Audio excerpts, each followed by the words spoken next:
There we go. Everything should be set up correctly. Good morning, Metal Deer. Good morning, Fluffy 4K. Yippee! Welcome to the second to last Kingdom Death Monster session. Last time we just set up the fight to see the numbers, just to double check. We're gonna get our ass beat next session.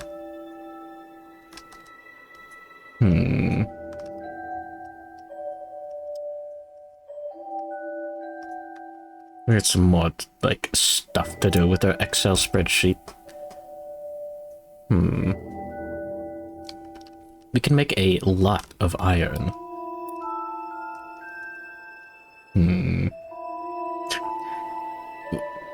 Insane cat. Oh, this is a little loud. That should be a little bit better. I don't know. Yeah, alright. Oh yeah, we're putting together a team for Spidicules level 3. Let's see, now who do we want to... Oh, whoops. Who do we want to take out for Gold Smoke Night? Let's think about this now. I just woke up. And I had to restart my computer after a power outage. That was fun. Eleutherecus flower addiction, unless we fix that, that's gonna be a problem. Emotionless and Quixotic are a little, Last KDM. You were Oscillator. We still have... This is our last hunt. After that, Gold Smoke Night. Fun.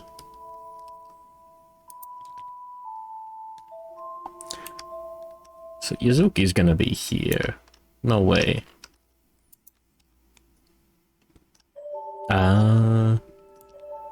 Definitely not going to bring a scavenger kit into the very last fight of the entire campaign.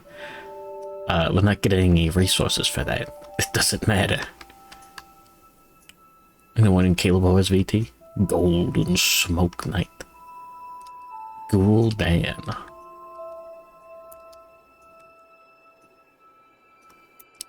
Dude's gonna be rocking the frenzy drink.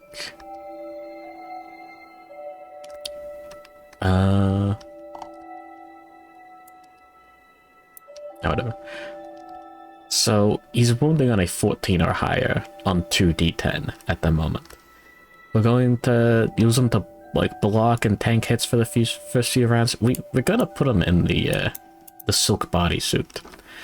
That is the main plan. And good morning, damn it, Dow. So, silk bodysuit, reduce damage from all hits suffered by 2 to a minimum of 1. I think I double-checked the trait cards for this. He's got a thing where if he didn't do damage, he'll just, like, do another attack. So, if we're able to reduce the damage, we can just, like, take 1 hit. We got block 2 and extra sense. So we can take 2 to 4 dodges in a single turn, practically. So that's good. But yeah, being able to activate Berserker to suffer bash in the frenzied brain trauma. Get some survival back from Bitter Frenzy, and then we can spend survival while frenzied. We're not able to use fighting arts though, which is a bit of a shame. And then we can, like, surge to drink the frenzy drink. To get frenzied again for a total of 2 speed and 2 strength. And being able to ignore slow on melee weapons. So we're swinging this 3 times. It's good. But then we're still only wounding on 12 or higher with the Dragon Slayer. It's not the best. And good night, Oscillator. Sleep tight. Don't let the bed bugs bite. Don't let the Gold Smoke Night.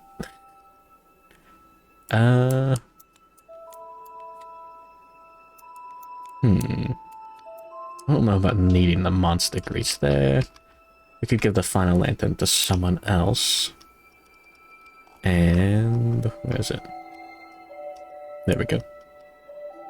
Nice. Sunspot lantern for +1 accuracy to make up for his -1 accuracy from blind. Yeah, it's not a bad idea. Alright, a -1 accuracy token. Nice showdown from... Oh yeah, the funny flashbang. +1 accuracy will help. We're swinging that many times with the Dragon Slayer. Frail isn't as bad now. So if we draw a super dense hit location, we lose the Dragon Slayer for the rest of the fight, which is going to be horrible. But like, it's not like we have to lose it for the rest of the campaign. We don't have to spend resources to make another one. Because there is no next lantern here. I don't know about John Tank.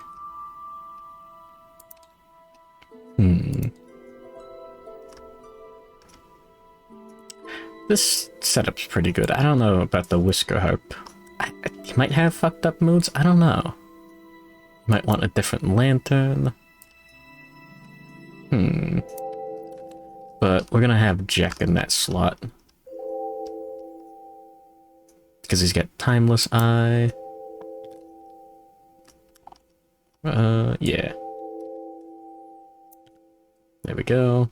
Rolling 12 on 2d10. That's fine. I'm gonna win Old Man Diabetes. Yippee. We're hitting very often. Sometimes we're gonna get devastating 1 on the Scleaver. I've done this before during showdowns, but we can encourage with Yuzuki before he frenzies, because after he's frenzied, he loses access to fighting arts. But we can encourage Jack if he gets knocked down, and they'll get +1 speed token. The Scleaver is not slow. It benefits greatly from a speed. More attack rolls equals a higher chance of rolling a perfect hit.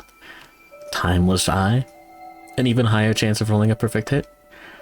So turning this attack into like, yeah, double damage, pretty good. It's awesome. Yeah, I got a Wisdom Potion, practically necessary.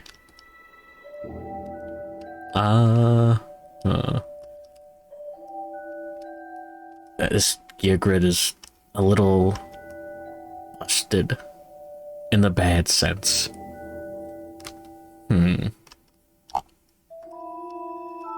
We've only got like 2 super cool DPS weapons. I was thinking about doing a red charm build, but I don't know.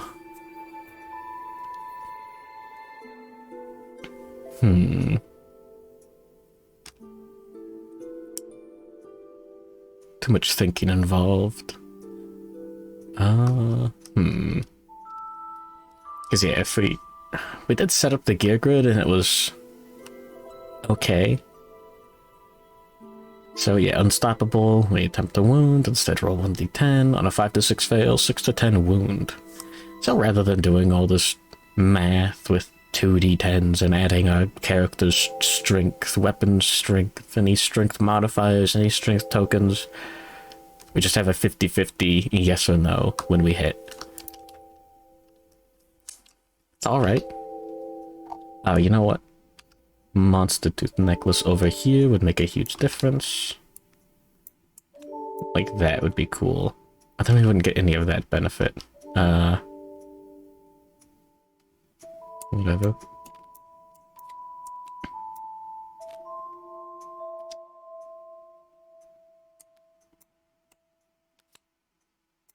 I don't care about the heavy keyword.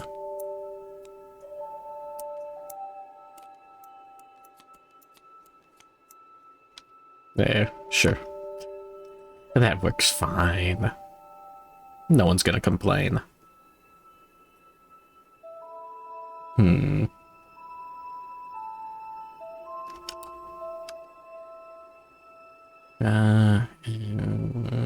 I don't know if there's a better way to make this. Anyways.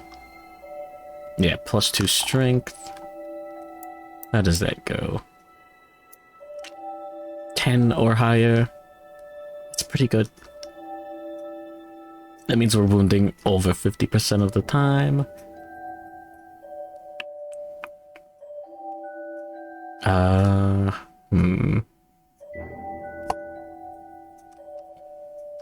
So the reason why I'm double checking the numbers right now is we have 4 endeavors available. We can use these serrated fangs that we got from the Spidicules to do razor push-ups and get permanent strength.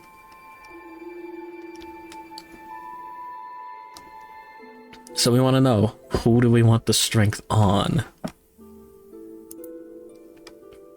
And do we want to do that right now? Or do we want to... Do we want to use the endeavors on something else? I really want an oxidized beacon shield. I think that would help a lot.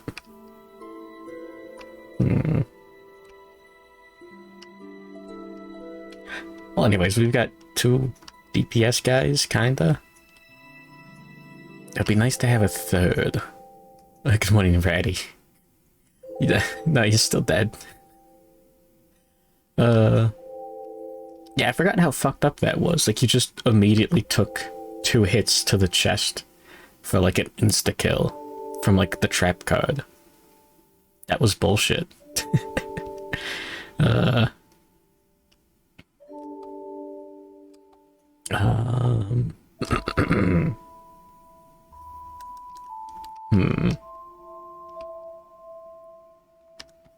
Steel sword can get there in terms of strength if we get a perfect hit. It's not the best. It doesn't have like devastating or anything. It does have slow. I mean, oh, that's on a perfect hit. So if we frenzy and then we roll like 2 perfect hits, we're adding 2d10 strength in addition to like the other 2d10 rolled to like actually wound. Interesting. It'd really help if we could get Monster Tooth Necklace going on Yuzuki.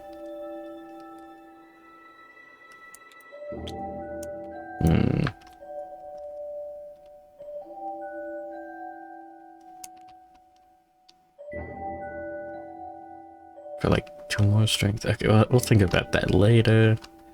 What else would we even put in the gear grid?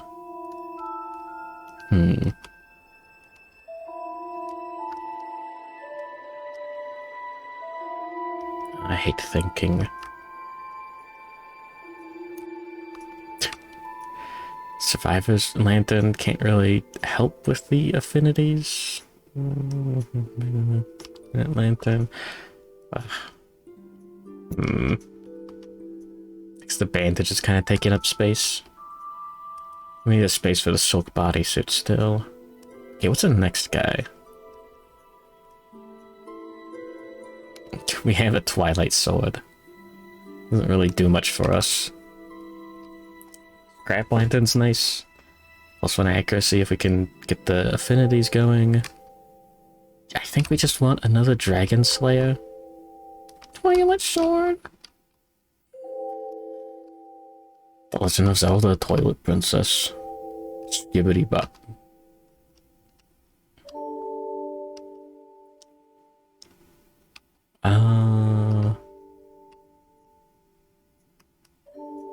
Sandwich and Joy has very high strength. Only 1 arm though, so it can't wield Dragon Slayer. It's a shame. And oh yeah, crystal skin, so no armor. We're gonna bring him in for the Spidicules fight that we're gonna do, but Yuzuki's like 1 year away from retirement, so we can't take him out. Well, I mean, can't take him out if we want to use him for the final boss. Okay. Maximum's there.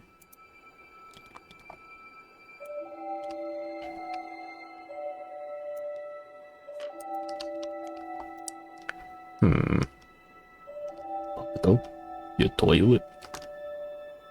Two-handed there. Two-handed, yippee. Steel sword isn't two-handed. That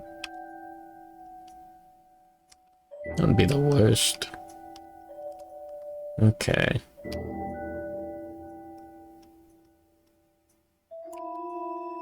So how would we set this up? 4 armor is not a lot. No, we're going to be using the rawhide headband like every fucking turn for the entire fight. I don't know if that's a good idea.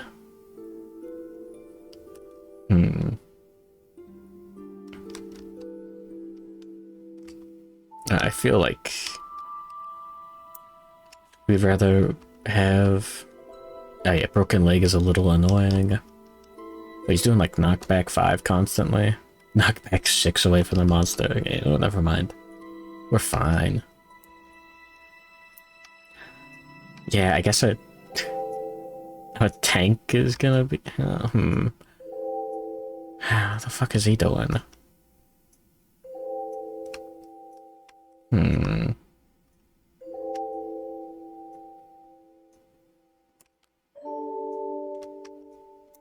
Here's our tank build. I don't know. I hate thinking.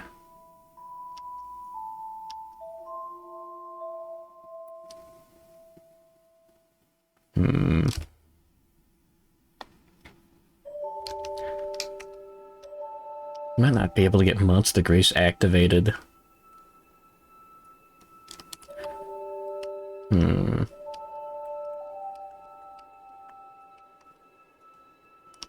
This is looking like stuff to think about later. Okay. Yeah, probably. Alright, let's get set up for Spidicules.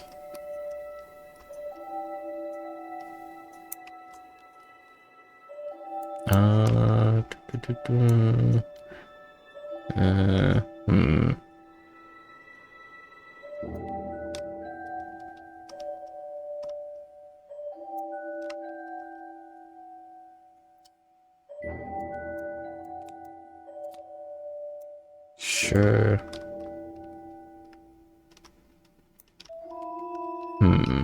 Okay. Anyways. How was everyone's day? Yippee! We're taking Jekka on this fight, I guess. We can get him to grand weapon specialization, which will help a little. I don't know. We can take Bond Bells out. A certified sniffer. Puppy set. Huh. You sat on a dog? What the fuck? Who has the most courage?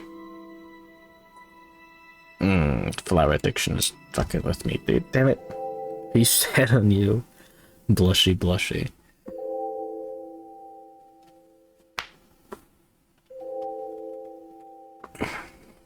Okay, here's a stupid, like,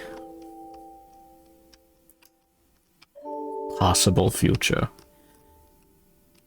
If we roll Hunt Event 100 and get a fucking Thundermaul, it'll go to the survivor with the highest courage, which, if they have crystal skin, they'll get to ignore cursed on it and just be able to give it to someone else, like Yuzuki.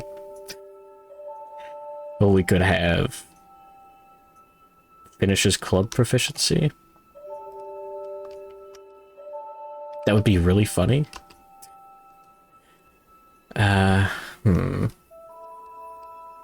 Would it even be worth it though? Get 10 strength.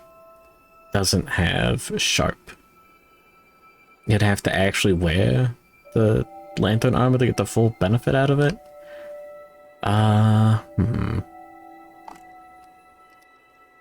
Yeah, he's just gonna, like, break his own arms with it. It's gonna be really embarrassing. Crystal skin makes it so he's more likely to just die from it. So that's not good. Fuck. Anyways, what kind of pervert let the dog sit on you?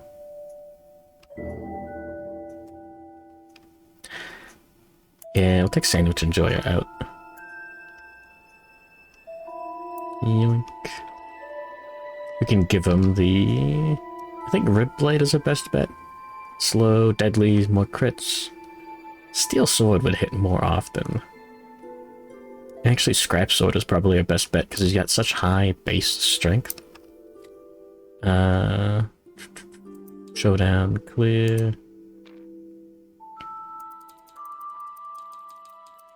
Level 3 Spidicules has 12 toughness.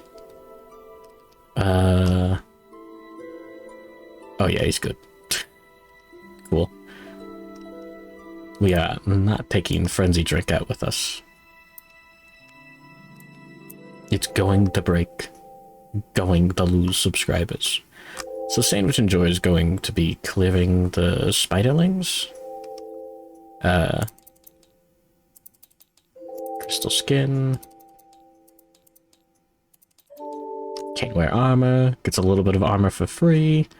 -2 to severe injury rolls. We don't really need a pickaxe. The best thing we could get from that is scrap and iron, and we have 18 broken lanterns. We have more than enough scrap. In fact, I'm probably going to get more trying to roll and get cocoon membranes to actually make an oxidized beacon shield.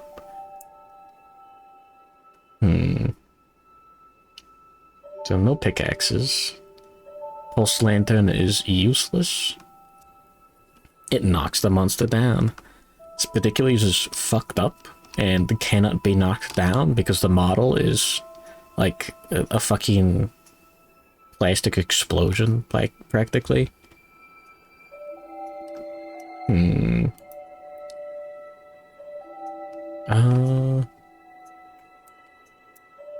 Yeah, does puppy sitting actually require more than just sitting on the dog? Like, you could just do that the entire time. Sunspot darts. Is that really good? Extra survival. Really important.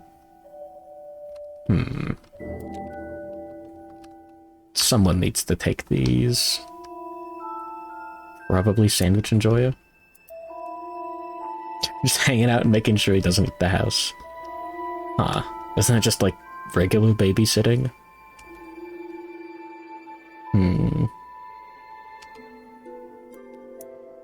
Now let's put all of our lanterns in one area. Scavenger kit is going.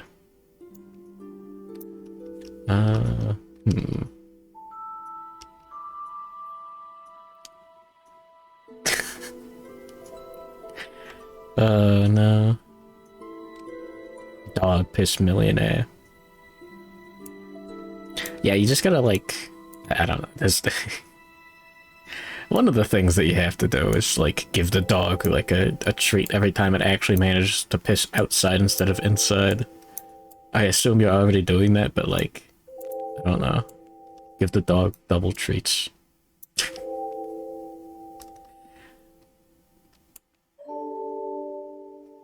It's actually autistic. What the fuck? I have the exact opposite problem with Millie. Welcome to dog discussion. While I fiddle with the Excel spreadsheet. Thank you for the raid, corpse. Like Attenborough 83. There we go. Welcome to the penultimate lantern here. The second to last session of Kingdom Death Monster. We should make it to the final year of the campaign unless things go, like, astronomically wrong. If 11 living survivors. Worst case scenario? We PPK. And then we drop Plague. And...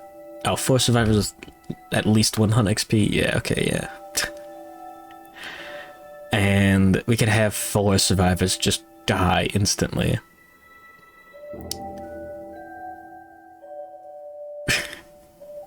Which would be incredible. Neko arc with giant pedoncles. Oh, wait a minute. Good morning, Cooks. What the dog doing? Apparently the dogs are pissing everywhere.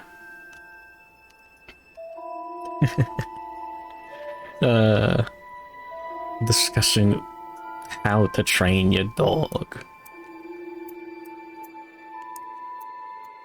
Let's go. We're probably not gonna need a bone pickaxe ever again. There we go. Relatively organized gear. There you go, Michael Hunt. I don't think... No. No. Anyways. Yeah, we gotta fight the giant spider again. Because the last 2 times we fought him and drew nearly the entire resource deck, we managed to... So it's like you're playing Monster Hunter and you're not getting the one carve that you need. You really aren't getting that one carve. It's bad. It's really bad. But yeah, I mean, we could lose 8 survivors in 1 year. Worst case scenario.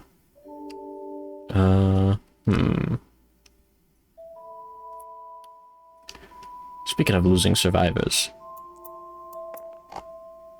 we're going to take Old Man Diabetes into the exhausted lantern horde. We're probably going to get more broken lanterns that we really won't be able to use by the end of the campaign, or more cocoon membranes. That'd be alright. Just want more endeavors. This is awful. Anyways, he's probably gonna die. Good luck, buddy. 4 broken lanterns.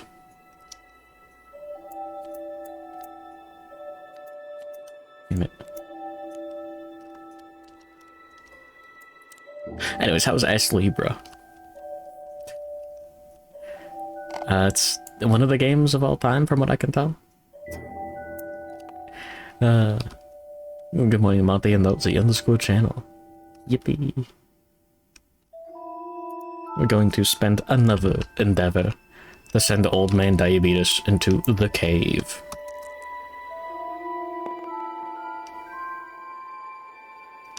Six broken lanterns.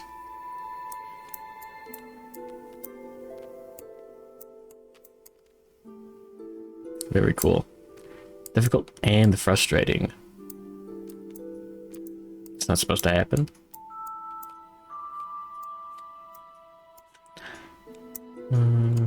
Six. Very cool. Huh. Doesn't sound like a very fun game. Why are you playing it? Is it worth it? Zero presence is interesting.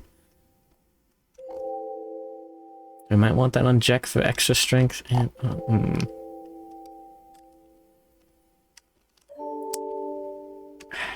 I hate thinking so much. Who has Tinker?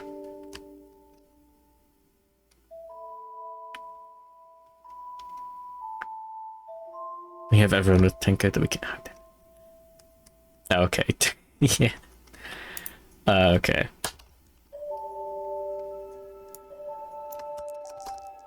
Alright, one more attempt. Oh my fucking god. Shaken. You return to the surface sobbing. Gain 1 random disorder. Yippee. Old Man Diabetes is now traumatized. Your experiences have left you shaken and paralyzed by fear. Cool.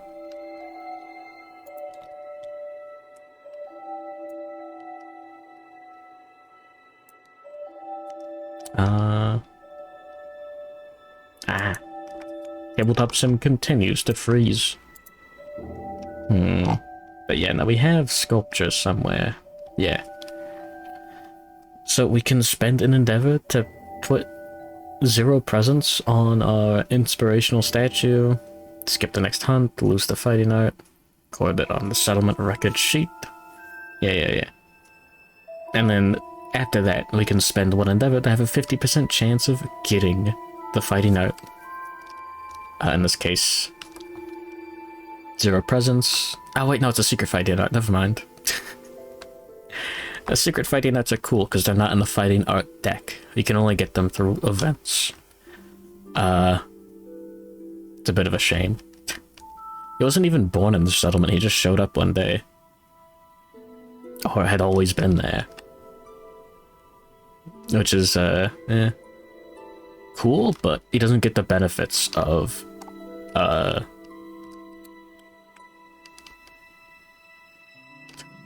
People of the Lantern daycare. Kind of like Dwarven daycare, but like, instead of like knives and like shooting rocks at the children in the dodging training room, it's just survival of the fittest. I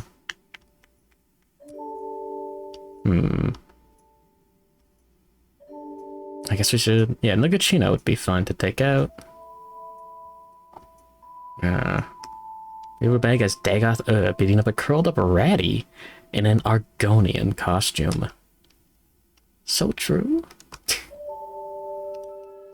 I do want to turn this into iron. We're not gonna have very much... Not gonna have very many endeavors at all to work with. Because this might take like 2 or 3... Probably like 4 endeavors to give someone +2 strength, and then we're gonna be left with like 1 endeavor, and it's gonna be a nightmare because now we're not gonna be able to like. But I want to get oxidized. Ah, damn it! I don't know if we're gonna roll that 7 to 8. We could at least build another Dragon Slayer. The Berserk reference. Like, we could do it pretty easily. It just requires 5 iron.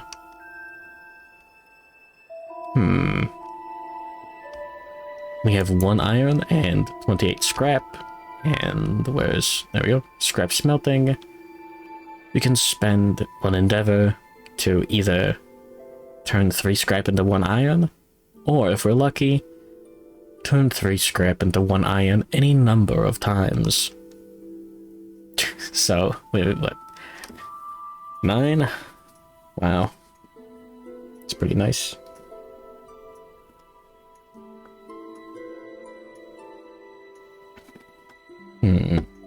Yeah, we'd have to do that. Fuck, that would use up most of our endeavors to make the... Oh, God damn it.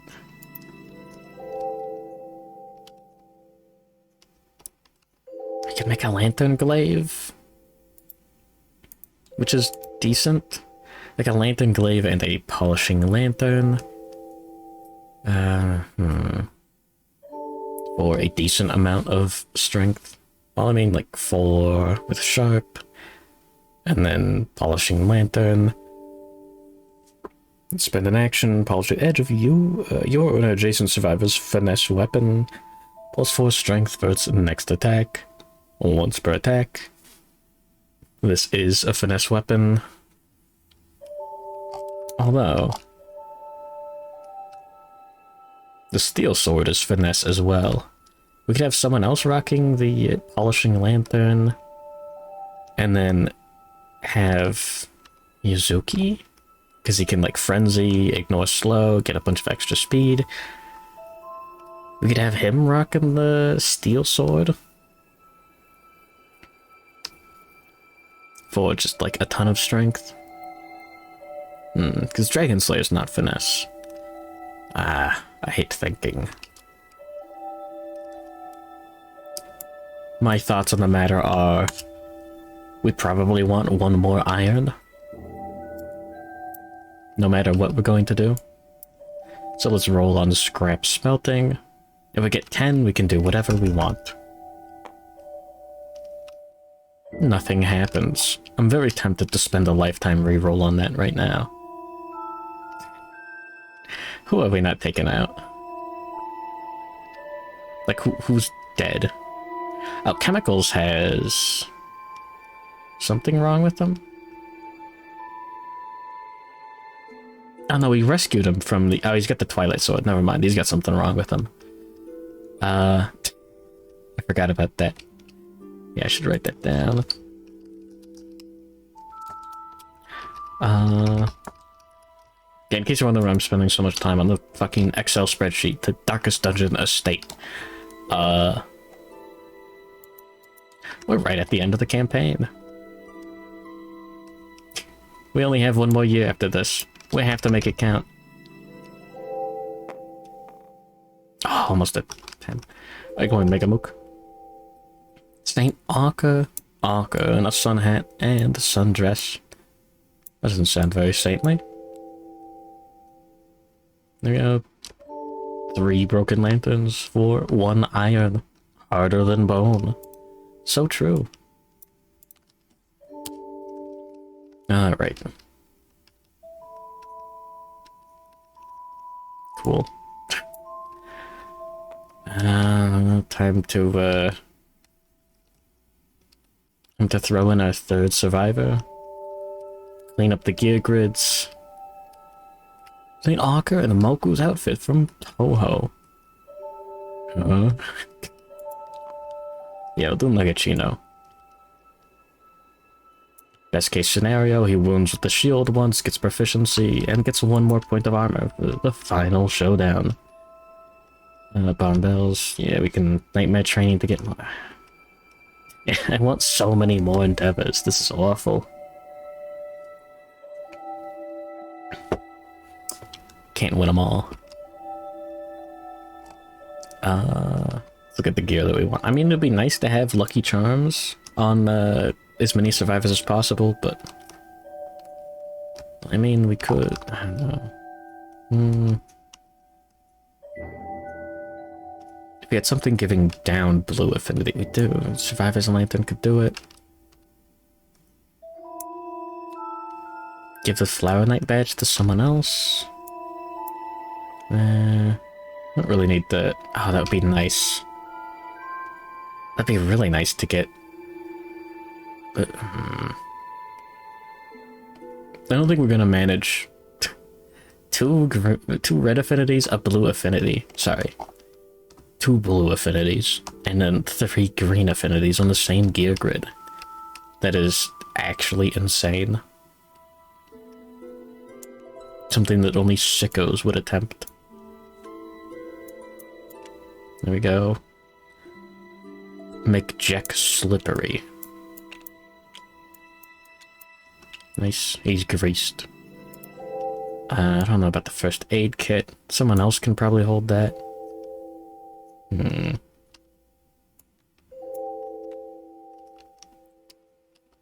What else? Hey, that. Sunspot Dart is something that we really want. And there we go. 2 blue affinities. For a lucky charm to activate, now we need 2 red affinities. That would be 1. I got a Monster Tooth necklace. Anything good with other affinity? Pulse Lantern. Survivor's Lantern's already doing work.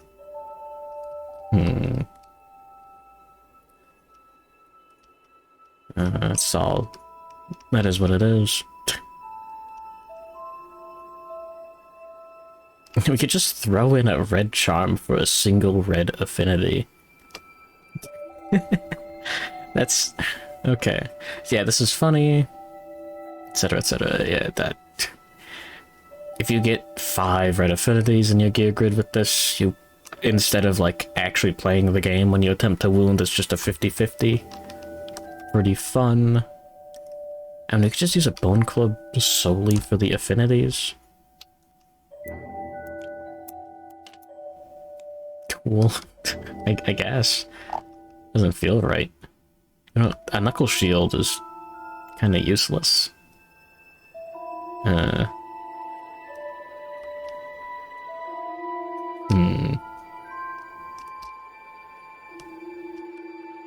Yeah, sure. So if we actually attack the monster, we have a very good chance to crit. We could just throw in the first aid kit there, and the scavenger kit. Cool.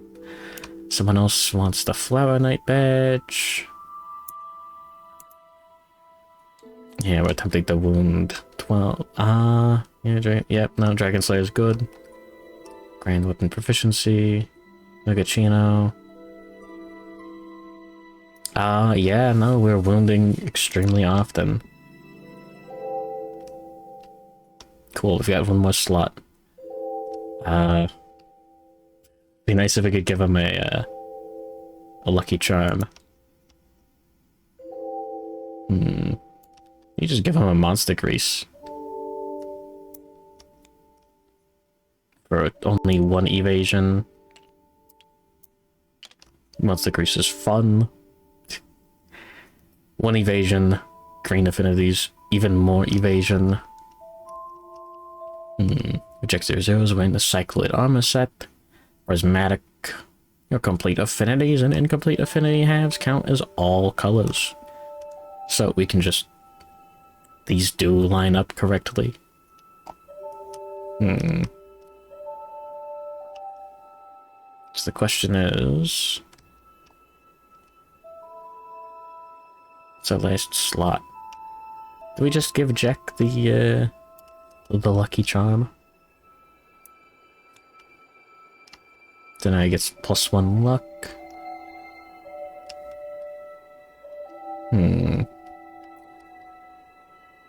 Oh yeah, Bond Belt.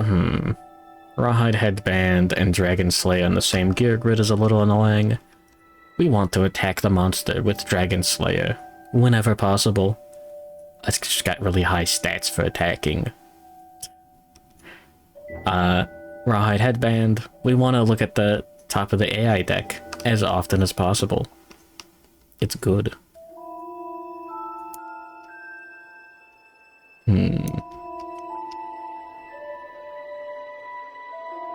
Oh yeah, we don't have a lantern on this gear grid. That is legally required.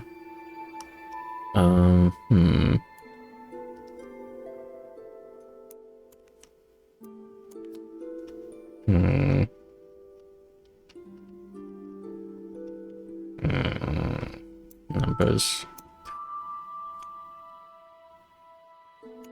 I do kind of mind losing the heavy keyword for a hunt.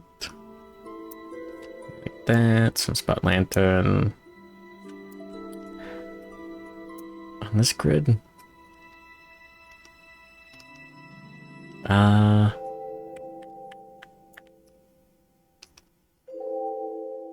Lucky Charm back up there.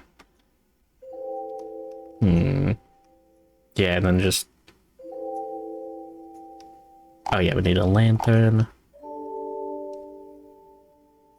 Oh, we need final lantern on someone, no matter what. And... what else? Isn't it? The lantern on everyone.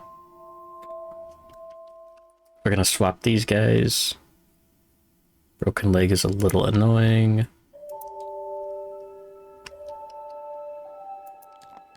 Negachino with the shield. Should be able to get a wound in sometime during the showdown. And who else were we taking out?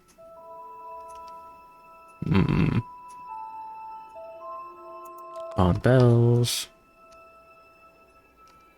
That's okay. Cool. Broken leg isn't that bad, but it's pretty bad. Yeah, I think this is it. Oh yeah, we can't even attack with the Bone Club because Sandwich and Joy has a dismembered arm. So it is literally just there for those left and right red affinities. I mean, taking the red charm out would do the exact same thing, but this is fragile, so hunt events could break it, and then we'd lose that cool bonus that we worked so hard for. And by so hard, I mean we just, yeah.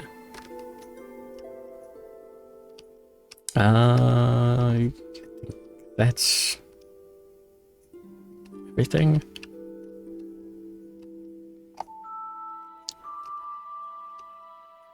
Cool. Yeah. Alright, let's get our ass beat. Okay. So...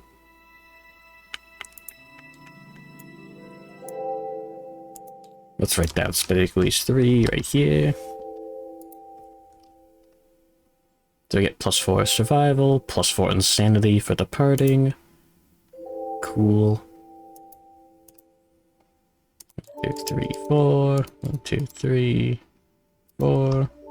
There's no insanity limit. I'm insane. Whoops. Dark Dentist. I mean, we could try to give someone Metal Jaw. Monster Tooth dentures would be interesting, but we just have a like 50% chance to completely fail it. And it requires 4 bone.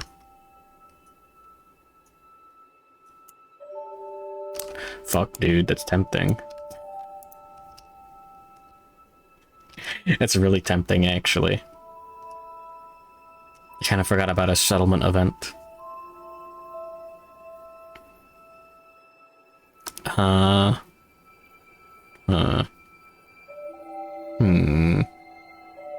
Upgraded mouth.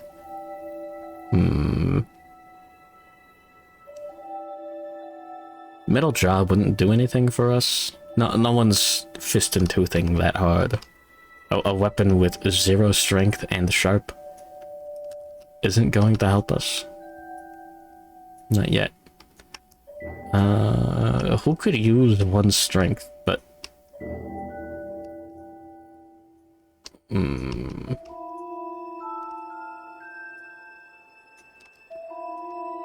I hate thinking. No. We don't mind too much if they die. Chemicals Twilight Sword, he's got an entire spot on his gear grid that's kind of useless. It's not fun. Swarm of Weasels? Like Yuzuki, we really don't want him to die. Okay, they can play Renbato. Are we upping the doodle queue? Every day. The Princess Estrella de la Paz? Maybe?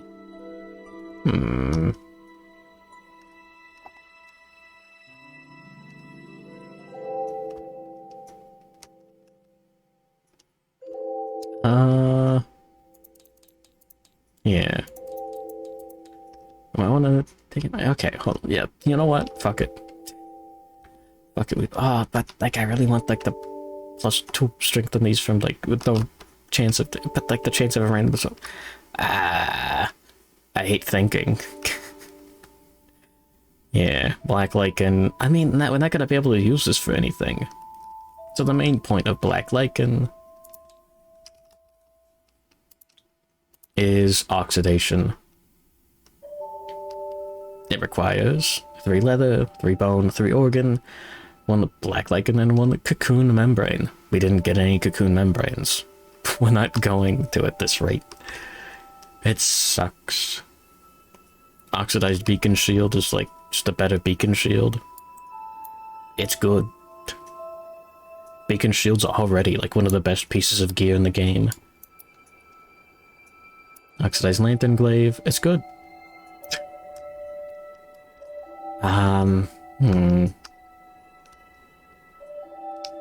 Okay, these count as bones.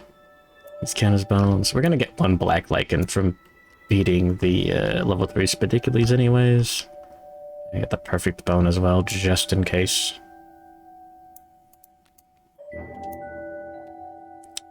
Yeah, you know what? I'm not really... Do we need the perfect bone for anything? Polishing Lantern, Organ, Iron, Scrap. Nothing there requires perfect bones. Zanbato does. We never made a Zanbato. Unless we like lose the first aid kit and we want that for the... yeah, we're good. We're fine. Alright. 4 bone. Are these count as bone, organ, or hide? Same here. Well, you know, actually... Hold on. So we can consume this. If you do, your lips turn grey, your hair whitens, and you become infertile. +1 courage, +1 understanding, and destroyed genitals. We could... yeah. Oh shit, when did Bond Bells hit 3 understanding? Ah, fuck. I'm gonna assume that was during the settlement phase. Look at my fluffy 4K. Oh, did his, like, thing get deleted? Fuck it, I don't know. There's a really fun bug in this fork of Tabletop Sim mods specifically. I already sick my... oh, fuck. Normally, if you, like, spawn a character box, like this, like, press that, and then like, bloop, it'll put down a little box, and you, like, drag and drop it into one of these, and it'll, like, set everything up. Oops.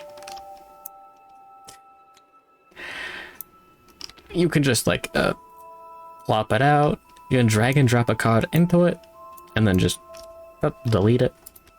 It'll update this stuff. If you press delete, it just, like, doesn't know what to do. On this fork only. The old version, it worked just fine. And it just, like, removes all the cards. Like, this whole block of text would be gone. Fun. Anyways, I want to give some people Tinker. We could do that right now. Yeah, Nugachino's the only one.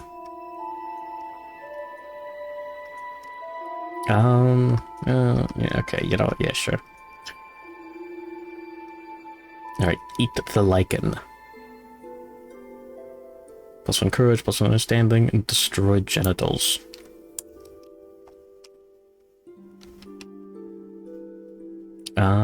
Yoink, yoink. It's the full injury too. Cannot be nominated for the intimacy story event. This injury is permanent, can't be recorded once. Gain a random disorder, knockdown, 3 insanity, 1 bleeding token. Very cool. What's this random disorder? Don't fucking... don't ruin me. Motion sickness. Whenever you suffer knockback, gain 1 bleeding token. That's a little bad, I think. Whoops. Could be worse. Barely. We gotta do the story events for reaching 3 courage. Bold. In a single moment, your perspective changes profoundly. In this fleeting existence, every moment shared creates meaning. The bonds forged between survivors give you hope. Gain the following ability, roll on table below. Matchmaker, when you are a returning survivor, once per year you may spend an endeavor to perform intimacy. And you may reroll 1 endeavor result to settlement phase. A little late for that. Fuck. And insight. In a single moment, the curtain of the world pulls back. The hunt, which once filled you with inexorable dread, takes on a new dimension. Your expeditions outside the settlement inspire you with curiosity and wonder. Gain the following ability, roll on the table below. Tinker, when you are a returning survivor, gain 1 endeavor to use the settlement phase. And we get 1 endeavor. Cool, and we're gonna use that immediately to... oh, we reroll this too. Because we got the reboot. We could send old man Diabetes into the mines again. Or do we want to try to get 1,000,000 iron? Oh, Oxidized beacon shield is really good. Like, really good.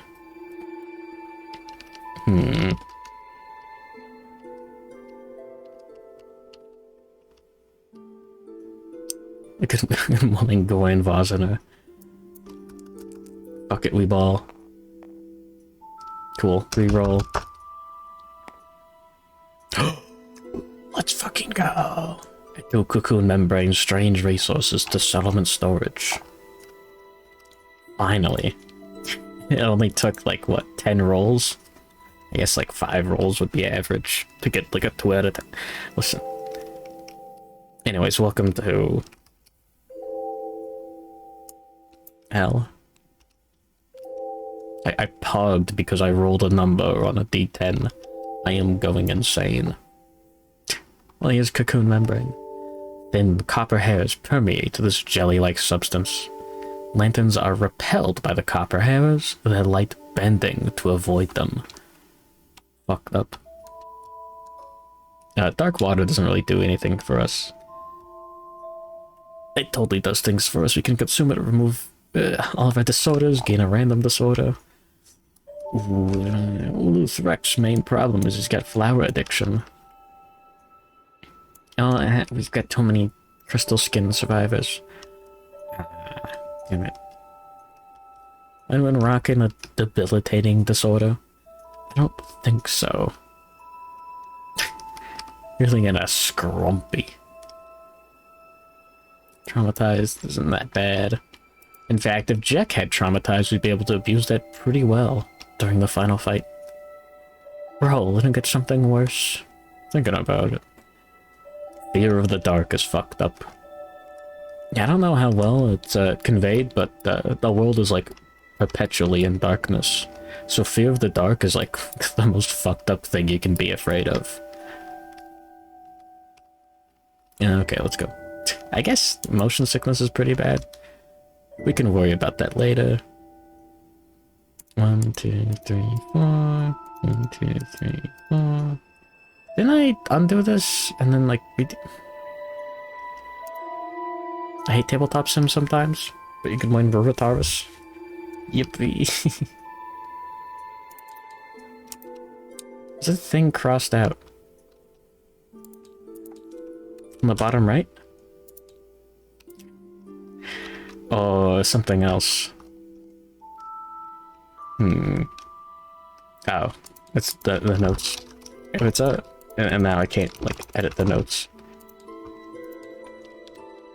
It's pretty handy.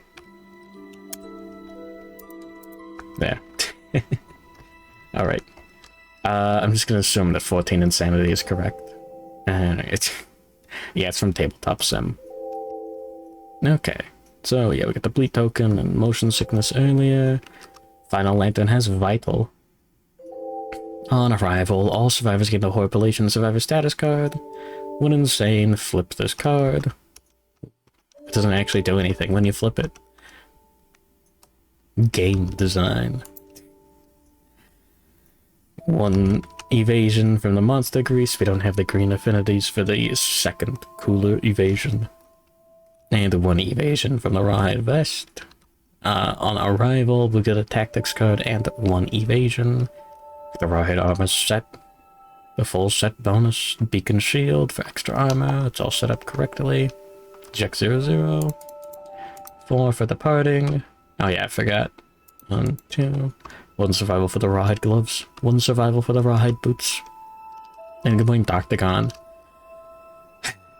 Yeah, no, it's been like an hour of Darkest Dungeon Estate. 1, 2, 3, 4. Cyclid scale script. When you depart, gain survival equal to the number of blue affinities you have. All complete and incomplete affinities count as all colors. Wow, 1, 2, 3, 4, whatever. 13 is the settlement's survival limit. Yeah. Yippee. We hit the max. We get 1 accuracy from the scale jacket. We'll get evasion tokens whenever we move. Nigga Jack 00. Nice evasion, bro. And so the stat bonuses are gonna get +1 accuracy and sharp when we attack.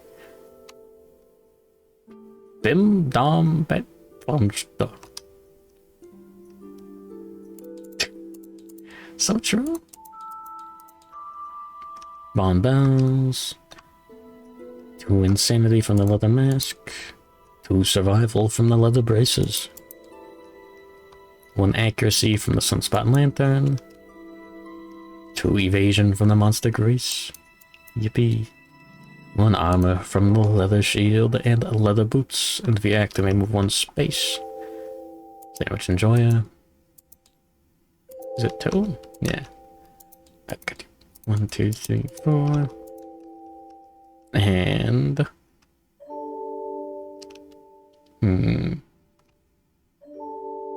That's on arrival. All survivors get 3 survival. And that's it. Cool. This does have deadly. Let's go ahead and grab a luck token. There we go. Yeah, no, we're over leveled for this guy.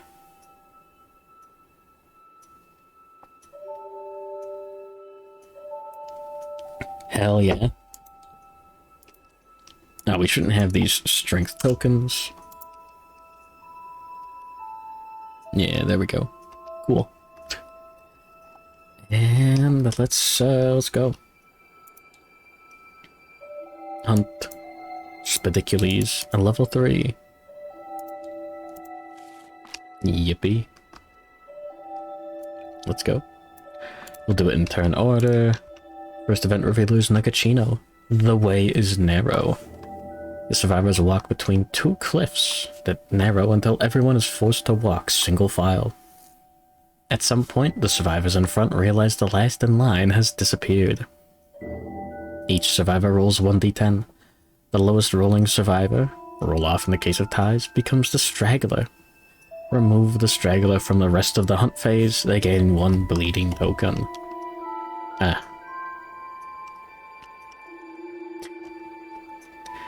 Alright.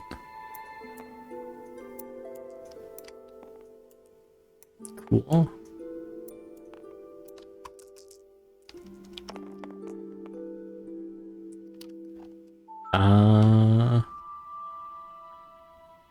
Okay. Who has prepared? Oh, I forgot to grab Tinker and Matchmaker.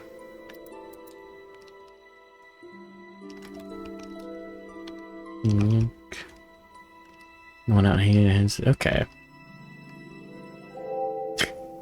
Oh, the Spidicules Spidicissiphus. There's a very specific thing that happens if you do.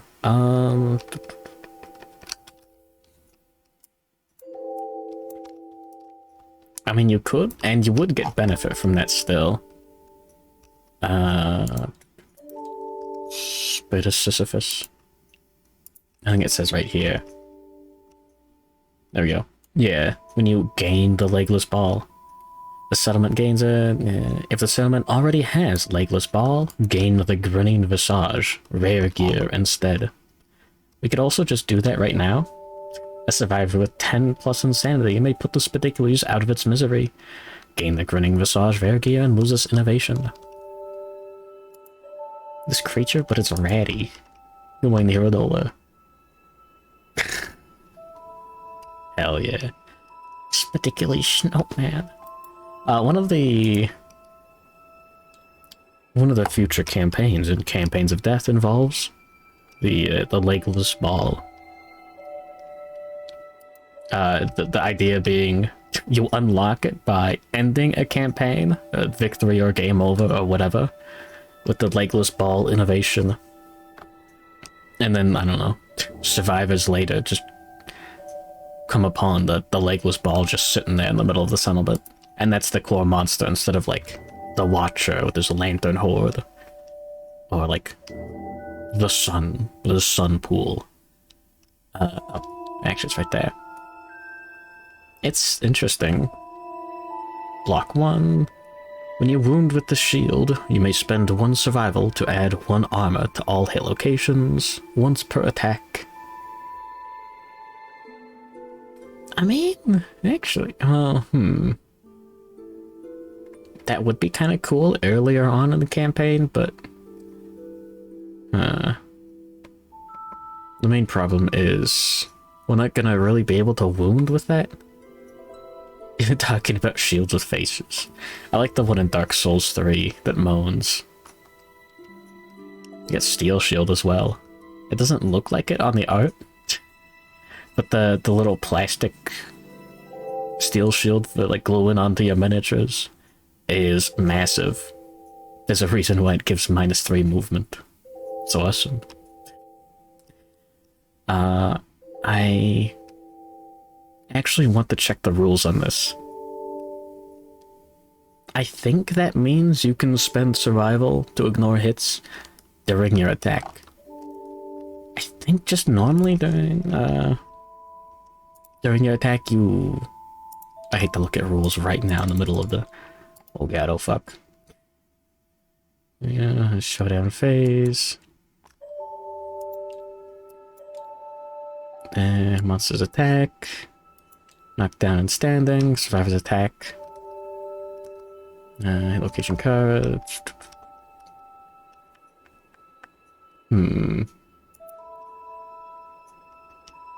Vulnerable traps. Should be in reactions. Yeah, when a survivor's doomed, there's nothing we can do. Obviously it won't work then. Critical wounds, critical wound effects. All reactions in the critically wounded location are cancelled. Includes wound, failure, reflex, reactions that might be beneficial to the survivors. Persistent injuries.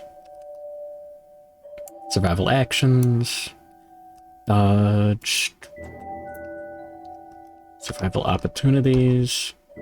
Between actions on the survivor's turn, during flows on monster AI cards. At specific points during survivor attacks and when a monster is knocked down.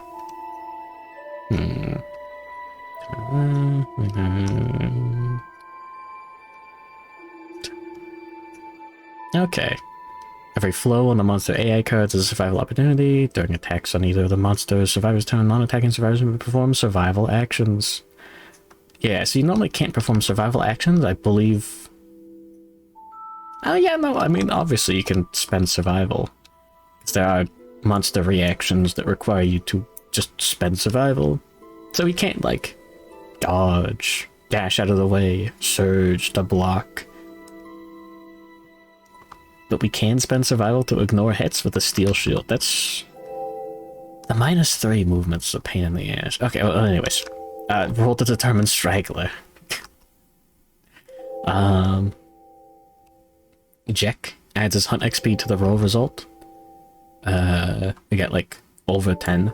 Definitely not him, so... Yeah, Nuggetino. Alright, removed for the rest of the hunt phase, and knocked down next to the monster with a bleed token. Cool. At least he can't get more bleed tokens during the hunt. Yeah, your little guy's still alive. He's doing pretty well. Cool. I'm not gonna be attacking with those. Attacking with that, with that. Can't attack with that. I'm gonna attack with that. I'm gonna attack with that. Okay. There we go. Next hunt event. Surrounded. Oh. The survivors stop in a clearing and bed down for the night. They are tormented in the darkness by small, spindly shapes lurking just outside their field of vision. Oh, really? The survivor with the highest hunt XP is suddenly grabbed at the legs by an angry spiderling. Each of the other survivors rolls 1d10. The result is 18 plus. They manage to stave off the creature without incident. Otherwise, the grab survivor suffers a random severe leg injury with +1 to the roll result. Are you fucking kidding me? So Nuggetino's not here anymore. Jack. You fucking jinxed it. Why?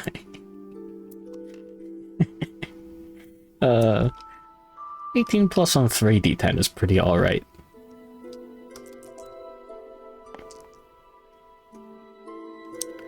$17.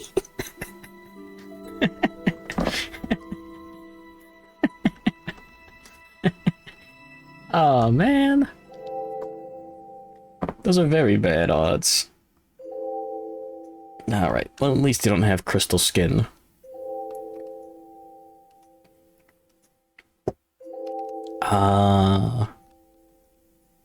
Yeah, your odds of not dying here are better than rolling a 10 on the other thing.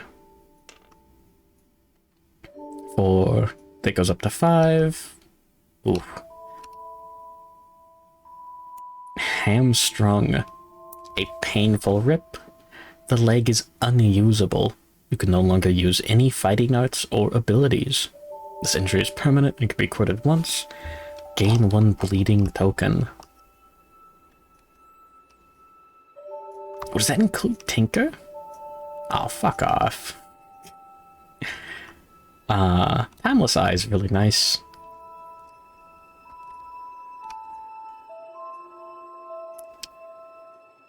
Whoops.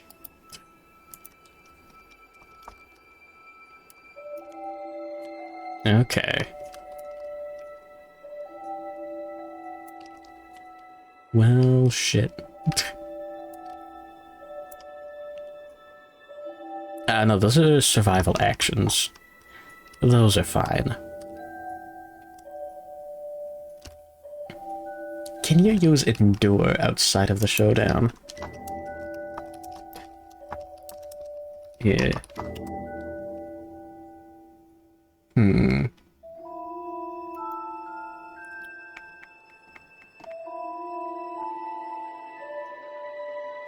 Let's see.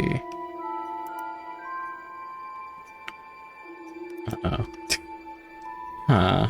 I assume that's only available during the showdown. Spend 7 survival minus your luck to ignore a severe injury before you roll a result.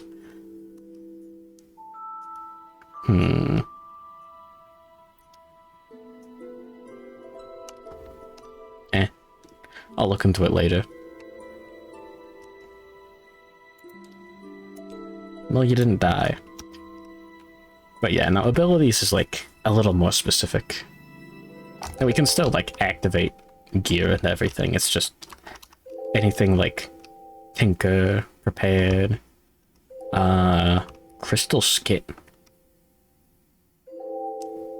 Crystal Skin with a gear? Huh. What the fuck? How does that work? Huh. Weird. Your skin condition is rendered inert.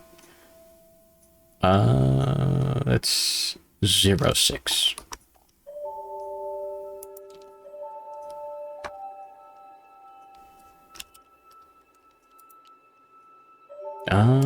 Faceless statue. Huh. The survivors come upon a faceless statue holding a shining lantern. Basking in the warm light, the survivors are renewed. Each survivor gains 1 survival. Yippee. There. If the settlement has sculpture, the survivors deeply appreciate the artist's subtle craftsmanship. Each survivor rolls 1d10, gain that many survival, and +1 understanding. Wait.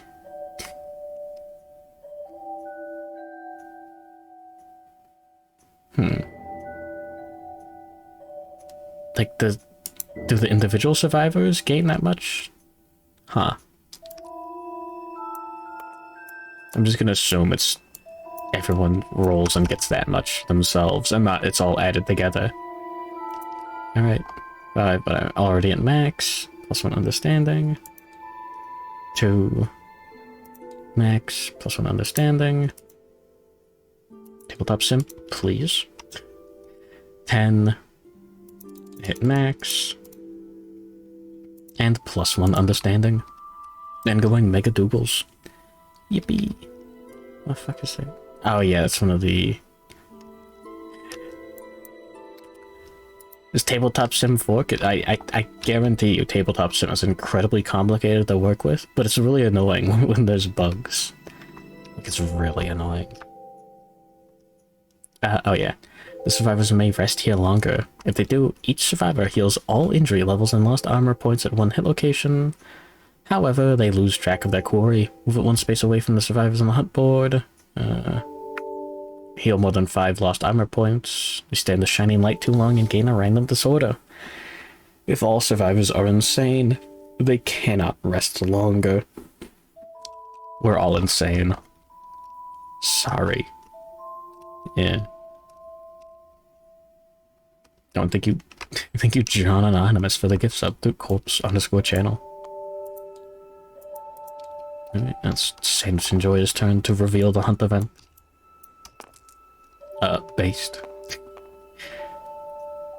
30.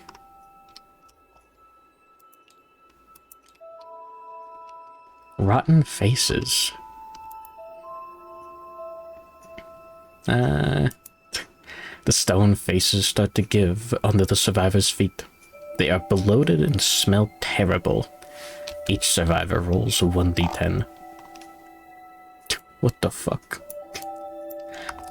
Oh. 7, a 4, and an 8. Let's see, 2 to 5. Mired, you struggle to break free. Roll again on this table or spend a 1 survival to escape. Yeah, sure. Cool. 6 to 9, you escape without incident. Sure, fine. And Mugachino is still off on a journey. Haven. Huh. The survivors descend into a silk-lined tunnel. As they slowly make their way, they feel the ground become thin beneath them. Suddenly, the tunnel collapses, and the survivors find themselves in a vast chamber. Any survivors wearing heavy gear are knocked unconscious and suffer the concussion, severe head injury. If any survivors are not wearing heavy gear, nominate the one among them with the highest courage to roll on the Crystal Lake section of the Mineral Gathering story event. Wearing specifically refers to heavy armor. We don't have any heavy armor. Highest courage. Jack. Good luck. You're gonna need it. Not really.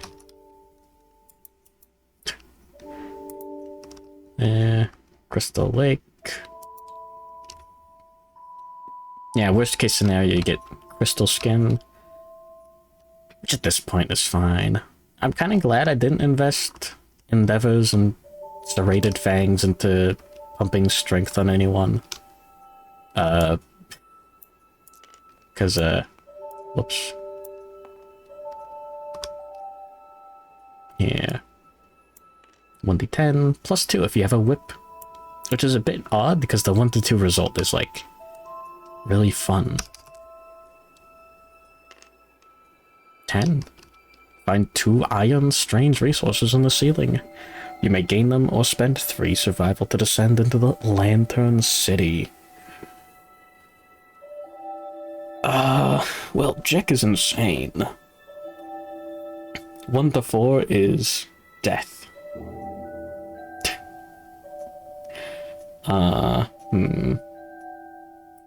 4 iron isn't really that tempting. Piece of armor from the blacksmith settlement location is kind of tempting, but I'm fine.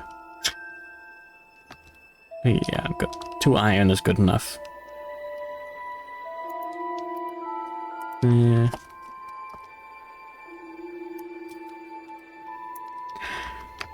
Oh. There we go. I'm sure Jack would be content.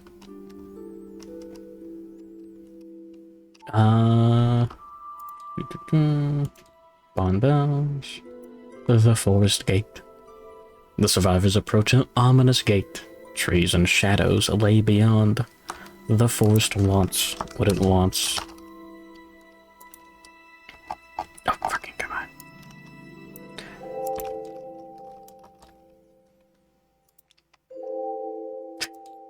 There. The silence and darkness is broken by a glowing hum that whispers into their bones. Yippee. But when survivors land on overwhelming darkness, they instead resolve the forest wants what it wants. Survivors may not pass over this space and must stop to resolve this event. The survivors test the gate.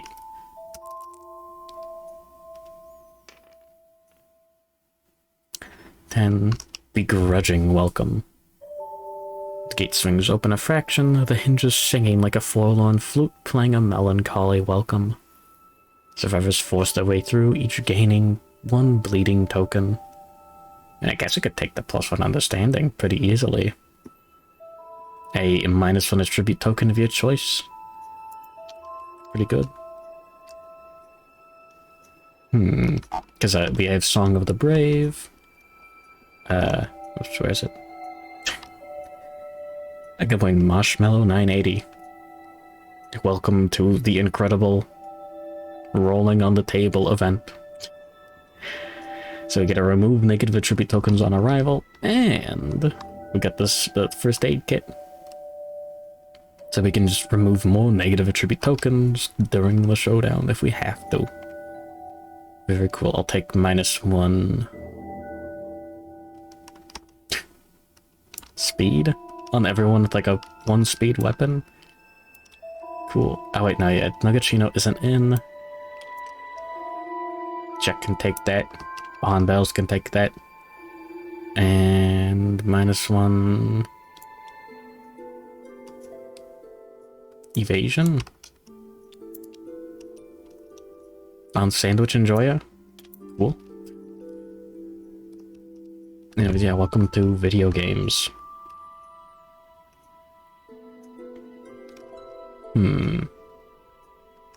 Oh yeah, we no longer have the 3+1 evasion on Jack.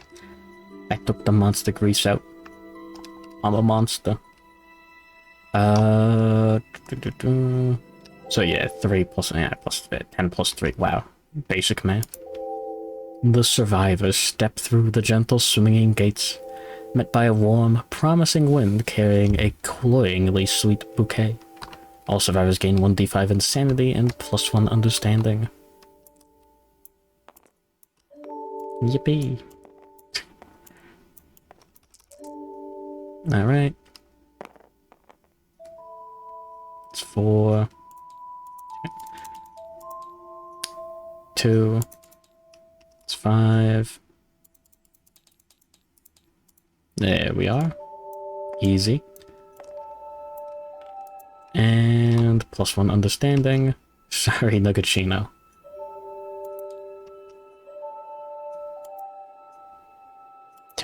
Oh, fucking hamstrung. Like, if we get like a cool ability from getting 10 understanding, we're fucking hamstrung. Incredible. Impeccable.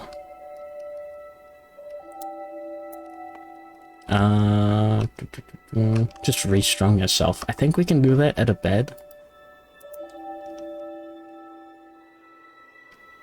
Let me actually check. I'm interested. No. Maybe it was bloodletting? I don't know if there's a way to get rid of hamstrung easily. I think it just fucked. Yeah. Oops. Alright. Random hunt event, and then we got 2 more Spidicules hunt events. Very cool. 58. Never did get a perfect Slayer this campaign. None of these instruct us to roll additional hunt events. Okay, good. Scent on the Wind. A strong wind blows, bringing with it the sense of distant places and things. The event revealer rolls 1d10, in case it be Sandwich and Joya. Either way, this is fine. 4. The monster catches your scent. It moves one space closer. If this movement starts the showdown, the monster ambushes the survivors. Cool. And now Jack is the final event revealer. Picked clean. Huh. The survivors come across a fresh corpse being eaten to the bone by spiderlings. The event revealer may choose to investigate. Roll 1d10 on the table below. I believe I've looked at this card like 3 times. Or this is like the 3rd time.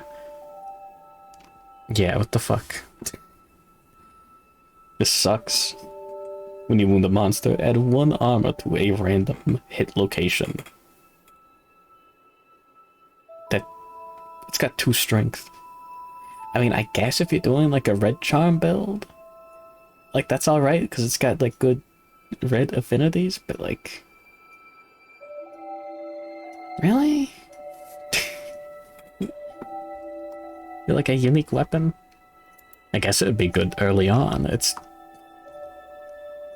on par with a bone blade, just about. One of the first weapons that you can make. One of the cheapest weapons you can make, too.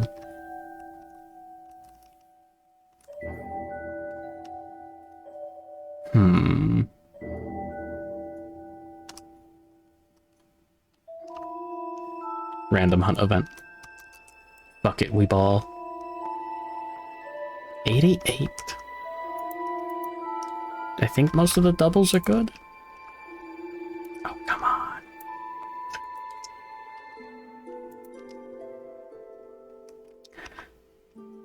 Oh. The sword and the statue. A one-eyed statue, twice as tall as any man, sits before a great anvil with a hammer in each of its 6 hands. Transfixed, the survivors watch the statue beat a red-hot sword that lies across the anvil. Each survivor, starting with the event revealer and proceeding clockwise, may make 1 attempt to grab the sword from the anvil. If they do, they gain +1 courage, roll 1d10, and add their hunt experience to their roll.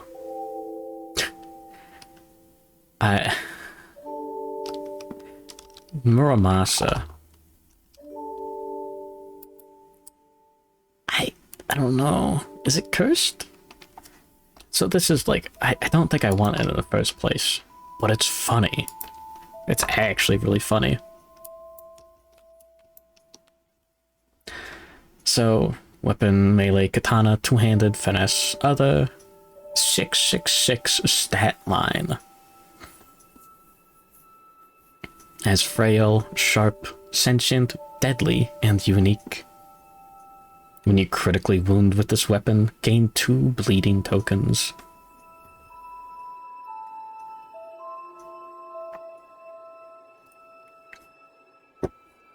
Yeah, but who's gonna use it? Let's see. 1, 2, 3, 4, 5. Hunt experience.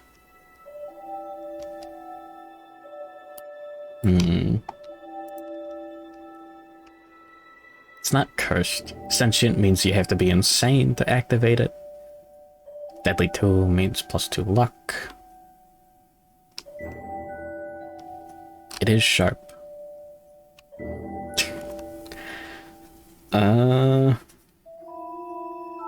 Skeever is 2-handed. If Jack loses an arm, that's bad.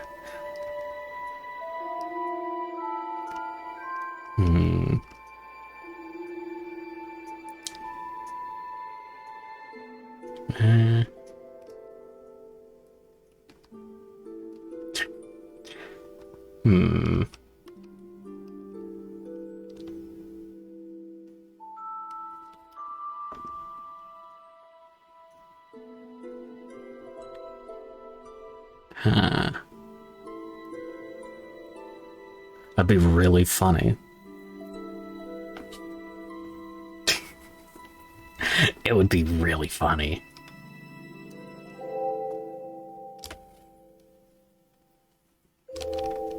It's a shame we don't have the death mask anymore. Because then we could get a weapon with like... we could do it like 6 luck.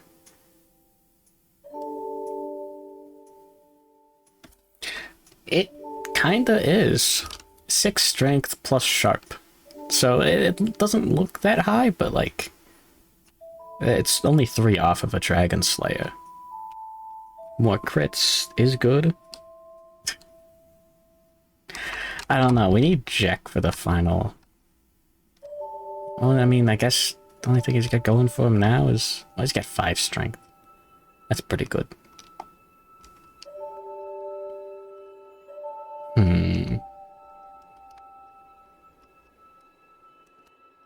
It would be really funny. And I think that's what counts.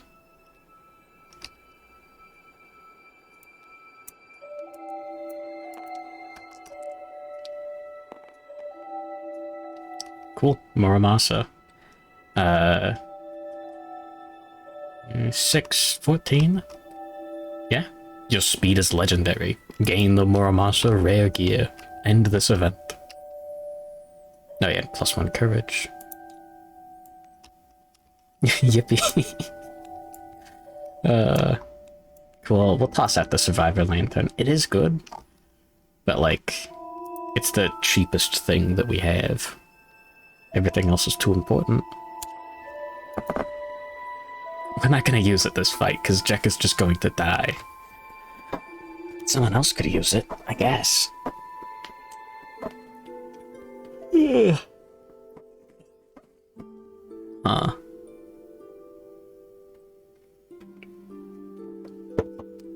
It's a shame we never got any katana proficiency. First perfect hit. Just instantly wound the monster. Very cool. And yeah, that's it. That was the last hunt event of the campaign.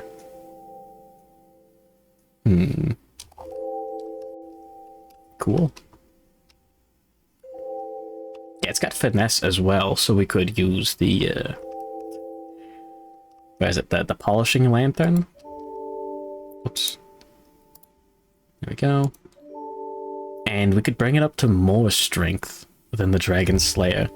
Although we're losing out on devastating. But having the extra chance to crit might be really important. Because, I mean, like... critting the final boss is cool, okay? And we land on the monster.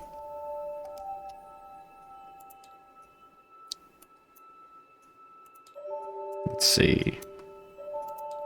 Spidicules level 3. Yoink. Fucking... I don't remember which homebrew thing this is from. I don't care about it. I don't know why it's in the deck otherwise. Like, regardless of your stuff, you get this shit out of here. Bug patch. Cool. The thug patch. Set up adjacent to the monster. Speaking of adjacent to the monster, Jack. And the flower patch. There we go, monster level flower patches. You can pick a flower, +1 if you have any sickles. Oh, really? Huh. +1 luck token, and flower resource. Set up within 2 spaces of a board edge. Cool. Okay. Won't the crits end up killing yourself? Yeah, but you'll get like... you can get 2 crits in a single attack. It'll be one really cool attack, though. Think about it. I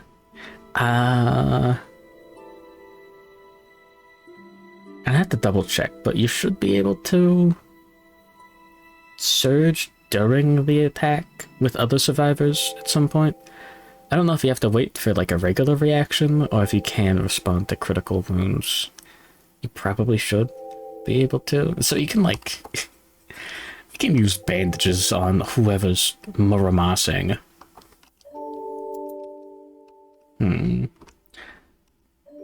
So we could survive 3 crits in a single attack. 4 crits is probably not gonna happen. Well, anyways. Yeah.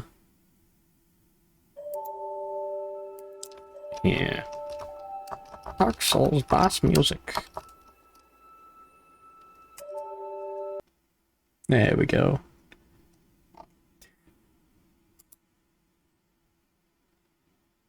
Alright. I'll be right back. I'm gonna go to the bathroom real quick. And then we'll start the final Spidicules fight. Finally. I'll be back in just a sec.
There we go. We're so back. I'm not crazy. Spider season is real. I think. Yeah, I don't think I'm gonna attack with the Muramasa, the showdown. Sure it is. Shut up. Alright, and we didn't ambush or anything. So the monster goes first. Oh yeah, start of the turn. Spawn. From... yeah, Hive Mind, beginning of each monster turn. Yippee. Spamming actions, end of the... Wahoo. Yoink. Place a spiderling in an unoccupied space adjacent to the spider nest as close as possible to the nearest survivor. Yippee. A yay card for the turn. Hallucinogenic Fangs. When this comes into play, discard all other moods and perform basic action. Oh.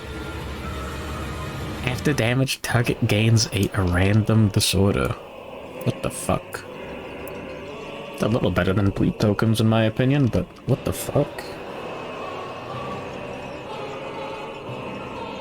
I don't want to roll on the on the disorder gotcha. I mean, motion sickness is pretty bad, but like vestophobia, that's right, Vestox phobia is the worst fucking thing, and I hate every time I see it. Vestox, not vestophobia. I'm gonna show it because we're gonna take 1 damage that's gonna be unavoidable, and it's gonna happen.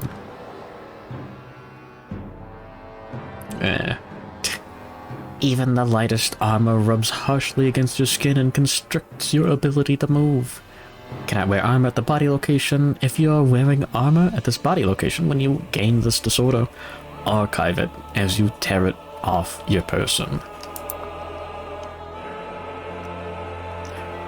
We're not going to be able to make another cycloid scale jacket.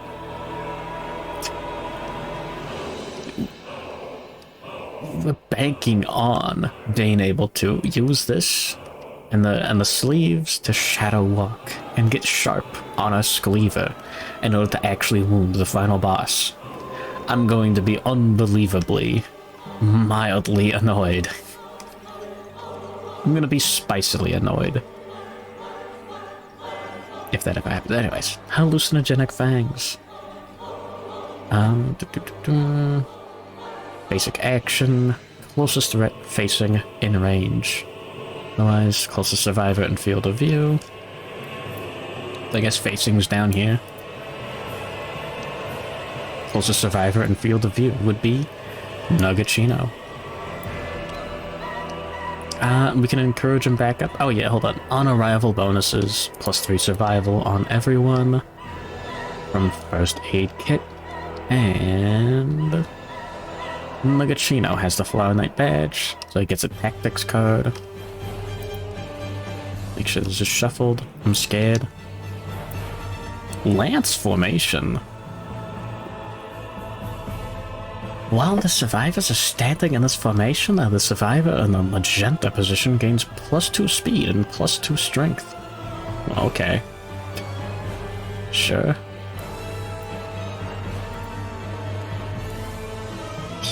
Yeah. We might attack with the beacon shield during the showdown. Huh. No one benefits from plus strength at the moment. Weird. Basic action, massive damage. So we're going to encourage with Sandwich Enjoyer? Let's get the scrap sword. Yeah, we'll be fine. Spin on survival, encourage. Nuggachino gets back up. Call out to a knockdown survivor. Yippee, they stand up. Oh, he's not deaf. He doesn't have a broken jaw. We're good. And now, who ended up getting forgettable? I forgot. Ironically.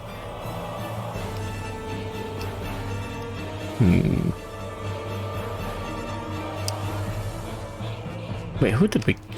Someone got +2 permanent evasion. Was it Yuzuki? Oh yeah, no, yeah, there we go. I forgot. He's just fucking... Anyways. Spend 1 survival. Surge. He's got the Rawhide armor set.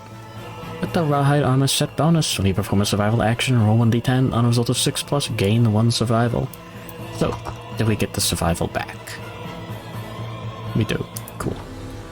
I'm gonna use that action to block through with the beacon shield. So, 4 speed,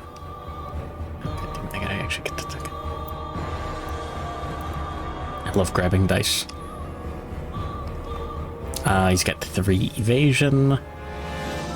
I'll hit on 5 or higher.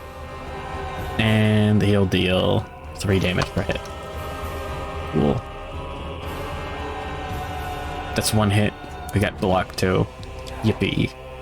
Block's gone. 0 damage. Get fucked. No damage, so no bleed. And twitching leg pile is twitching leg pile. And forgot about horripilation. I gotta grab it as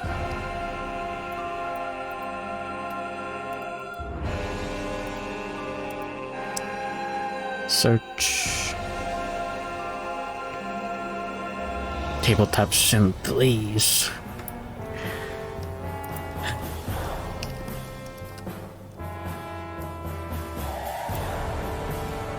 There we go.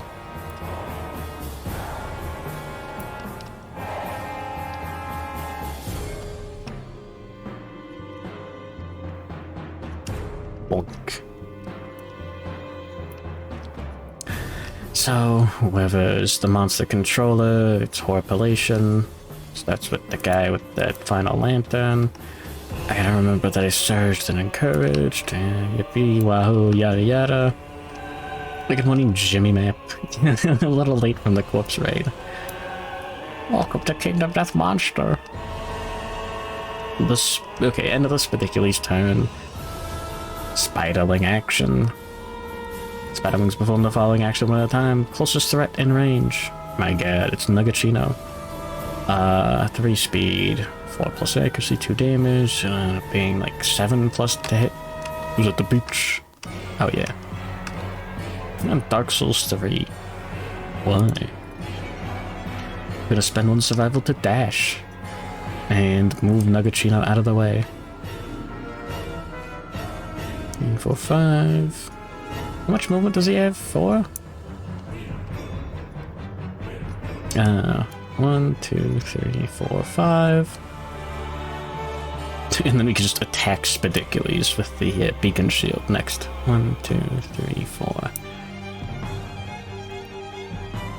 The spiderlings can't move over that stuff. Cool.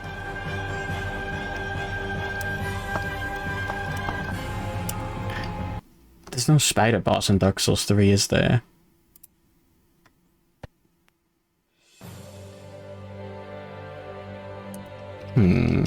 Lame. You saw lots of flesh. That implies that there's no skin on it. What the fuck does that mean, Jimmy? What does that mean? Oh yeah, I forgot about the +1 luck from the lucky charm over there. My bad. Freya, Dark Souls 2. Okay.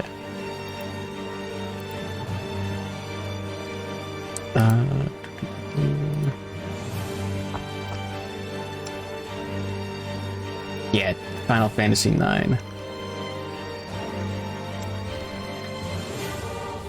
Guys, I just saw a picture of Ashley from Resident Evil as a mouse.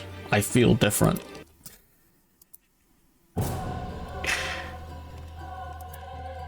There you go. Fine. We got a spiderling there. Got Spidicules here. The next time we fight Spidicules, it's gonna be probably Campaigns of Death. And we gotta play on Kingdom Death Sim. Almost said Tabletop Sim. What is Ink Eyes? The Magic the Gathering card? Oh no. Hey, I don't know if I mentioned it enough, but the starting survivors have ink around their eyes because they were written into the world. I don't know if that lore bit's ever gonna get answered. That's the bit with the face painting of the founder's eye. It's ink around the eyes. I bet that got me. I don't know. I didn't play around Kamigawa. That was before my time. Anyway, well, okay, yeah, the monster took its turn. Now survivors get to take the turn.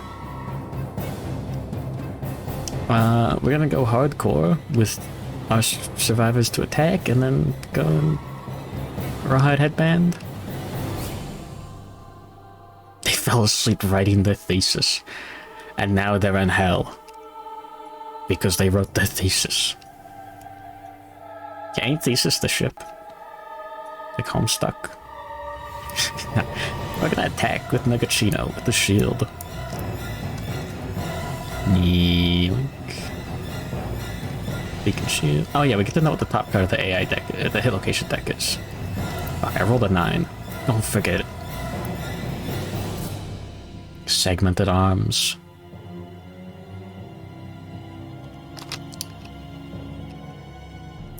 Fuck it, we ball. We're gonna roll another attack. We missed. There goes our horripilation. Yippee.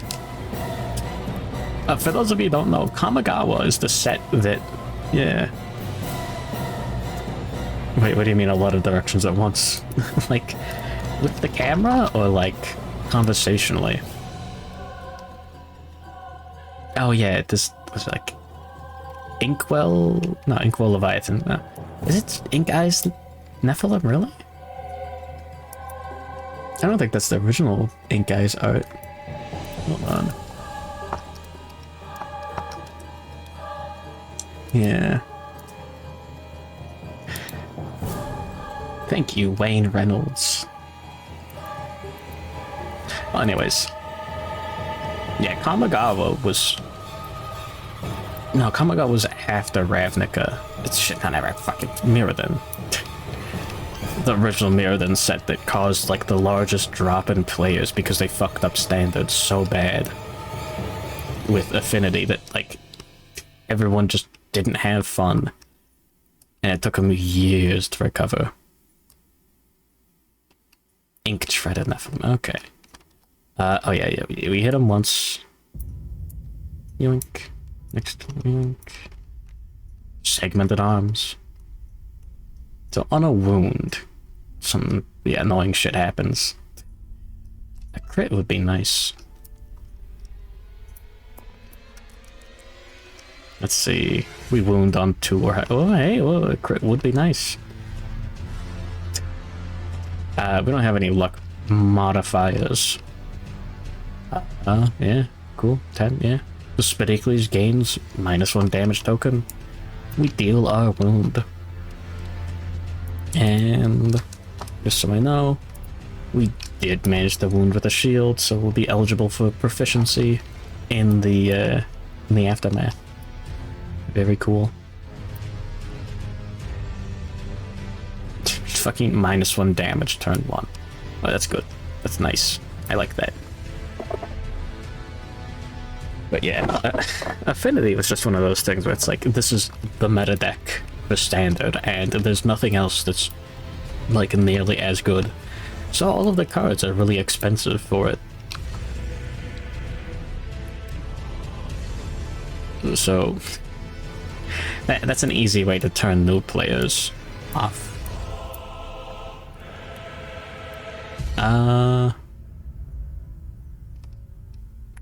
We'll move Nagachino away from the monster. Sure. We'll have to surge with them later. Oh, we can't surge with them later. We're gonna have to take the top card of the deck at face value. Whoops. Oh, yeah, the fucking artifact lands were something, to say the least. Yeah, I forgot we already surged. That's bad. We can survive one turn like this. So we just deal as much damage as possible. I think we want to draw... +1 luck tokens on the flower patches. That'd be really funny. Stand-up Shinjoi already has +1 luck. 2 luck. He's winning on 8 or higher. It's like critting on 8 or higher. If we get all of them, we could crit on like 5 or higher. We need as many resources from the monster as possible. We get... Because fucking... There's only 1 Spinneret in here. There we go. We need this. Oh, it counts as scrap too. Fascinating. Yeah, we already have enough. Oh, I forgot to grab the second cocoon membrane. We already have enough silk hide. That's fine. It's just we fought so many and we haven't gotten any spinnerets. Good morning, Colicus. Welcome to Yippee. Oh, it autoplayed to another Soulsborne Elden Ring soundtrack playlist. That's fine. Should have some Dark Souls 3 on there. Anyways, that was Nagachino's turn. He's done for this round.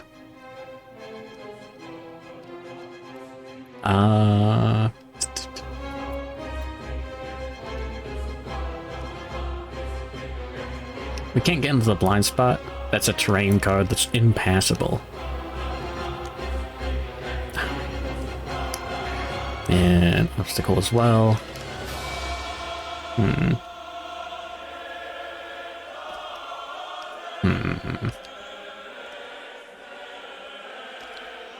Yeah, I guess we just try to Dragon Slay him just a little bit as a treat. Before we will dash. Look. 1, 2, 3, 4. And yeah, 1 speed will hit on 3 or higher. It's not super dense or anything, is it? Oh, I forgot. Oh no, I didn't forget about the reaction there. We hit. Yeah, it's fine. Just a reflex. Okay. Next card. Ooh. Twitching leg pile. Yippee. Anyways, wounding the auxiliary eyes. That's a crit. Oh my fucking god. Technically we add an entire d10 of strength, but it literally doesn't matter. It does nothing. If we roll a 1 on this, we fail. They're like a main dice, like that. A 1 is an automatic failure. We add 13 strength. The monster only has 12 toughness. We're good. So we get to ignore the reflex because we crit. The Spidicules scream is intense. All non-deaf, insane survivors gain 1 survival. The Spidicules gains -1 accuracy token. Non-deaf, insane. Cool. And -1 accuracy, and devastating 1 on the Dragon Slayer. So deal 2 damage. Yippee. 1 point of grand weapon proficiency. And the -1 accuracy token. So it's like we're fighting a level 2 Spidicules in terms of damage stat. Oh wait, no, never mind. That was -1 speed. I wasn't thinking. Anyways, this dude's gonna get his ass beat. We can surge. Gain an action. We're gonna use it immediately, of course. Have to use it immediately, I mean, attack again. We miss. It's so over. Bonbell's turn. Jack.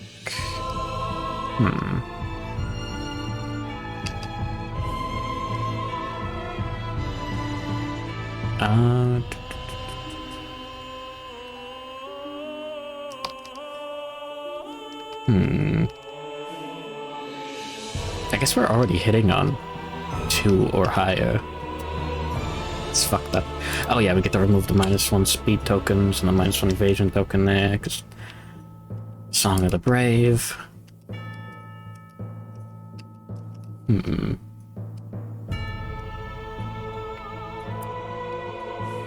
He's gonna have to dash to make contact with the monster, like so. Spend on survival. Yoink. Whenever he spends movement, scale colors shift, gain +1 evasion until the next act. He spent 2 movement. Very cool. I'll just put him here. Sewing with Scleaver, not Muramasa. Oh, we're hitting on 3 or higher. Whoops. Still wounding on 2 or higher. We don't need the sharp. And that is a hit. The cunning 4 legs. Anything but a 1. There we go. It's a wound. Yippee.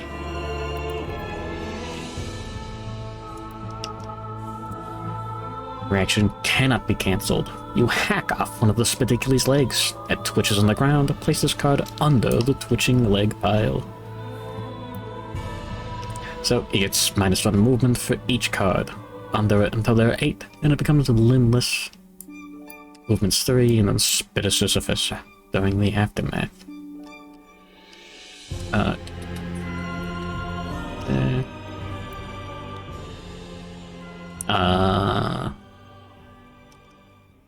Oh yeah, next hit location. On a wound that just spawn.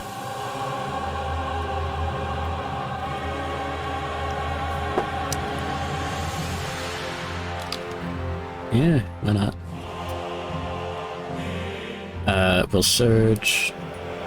Attack again. Tabletop it. We really want to roll a 10 to hit. Nah, that's a hit still.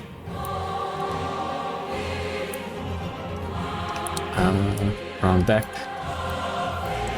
We'll segment the Trochanter. Next card, tricky 4 legs. Okay. 4, that's a wound. Yippee. 5 damage already. Damage Enjoy hasn't even taken his turn yet. Very cool. The Spidicules extends its legs, lifting its body high into the air, and all melee attacks not made with spear weapons. And performs Spawn, full move all spiderlings towards the attacker. Yoink. Oh no. Spider moment. I watched the new Into the Spider-Verse movie, like, the other day. It's Jack's turn. Yeah, it's animated very well. It was a fun watch. It was a fucked up cliffhanger. Fucking Halo 2 moment right there. Eat shit. Fuck you, Sony. Anyways, let's activate the flower patches with Sandwich Enjoyer. We'll be fine. We'll use this dice just for fun. Anything but a 1. Cool. There you go. A glorious bloom. Gain +1 luck token and 1 random flower resource. Cool. Flower Knight. Search. The Flower Knight resource deck is all flowers. Oops. There we go. Osseous Bloom. Oh, you may consume and archive this during the showdown to remove all your bleed tokens and negative tribute tokens and gain flower addiction. Interesting. Not gonna do that. But the +1 luck token is very nice. Perishable doesn't really matter. Instead of like keeping it for the next lantern year, you just archive it if you don't use it. We only have 1 more lantern year in the campaign. So, get fucked mechanics. I kinda wanna kill some spiderlings, but I kinda wanna grab the flower patch. Another one.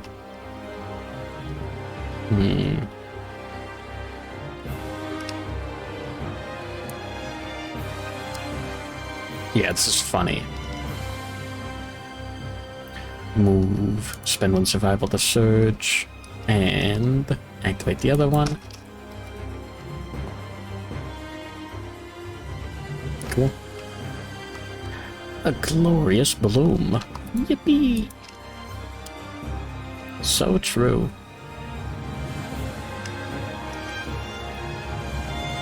And we get resources. Very nice. Another Osseous Bloom.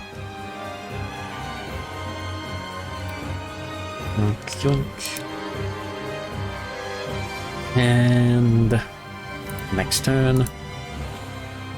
Don't draw a fucked up legendary AI card. The Birthing Hour. Ah, this one's really annoying. Closest threat facing it in range. Now that would be Jack 0/0. And then we'll move an attack, one spawn, we'll move forward, turn to face the most survivors, place this card on top of the AI deck instead of discarding it. At least we get to wound it off the top of the deck. So Jack gets targeted, we're going to Surge, block 2, yippee. Let's see, get 4 evasion. Earth. Octagon?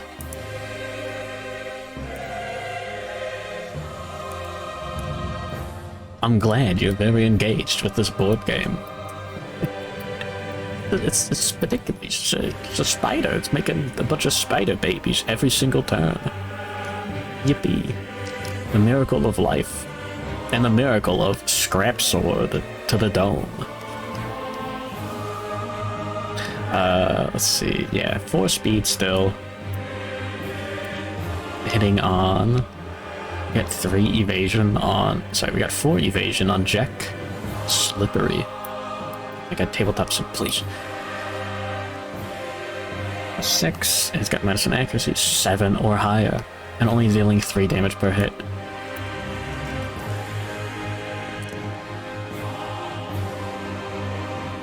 Cool. 2 hits, block 2, get dabbed on. No after damage, so no spawn. There's no birthing this hour. I forgot at the start of the turn, we got a spawn anyways. Octagon getting rolled up by a spider. Aww. Full move forward, turn to face the most survivors, place this card on top of the AI deck instead of discarding it. Yippee. You are on your phone. What happened to your internet? Just like power outage? I had one of those earlier today. Someone just like drove into a pole. That was fun. It's just separate from the Spider-Verse watch along or whatever. Fuck. Call it a watch along. I was at a fucking like cabin in the woods. Check a DVD. It's not a watch along. Going insane. Anyways, we have all these Spider-Verse actions. Oh my god. They're rocking 3 speed, 4+ accuracy. They're not affected by the monster's accuracy, damage, speed, modifiers, all that fun stuff.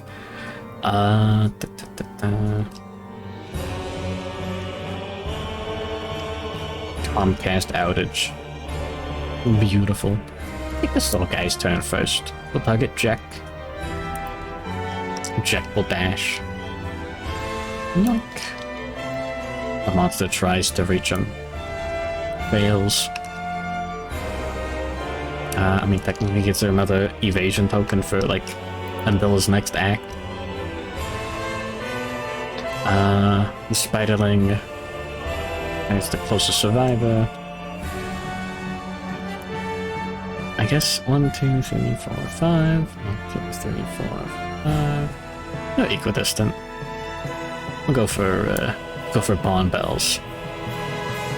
And this guy targets Bond Bells will survival, surge, and just fucking destroy it. Swat him out of the air like a fly. 5 is a hit. Get the Dragon Slayer. Anything but a 1 is death. Oh my god.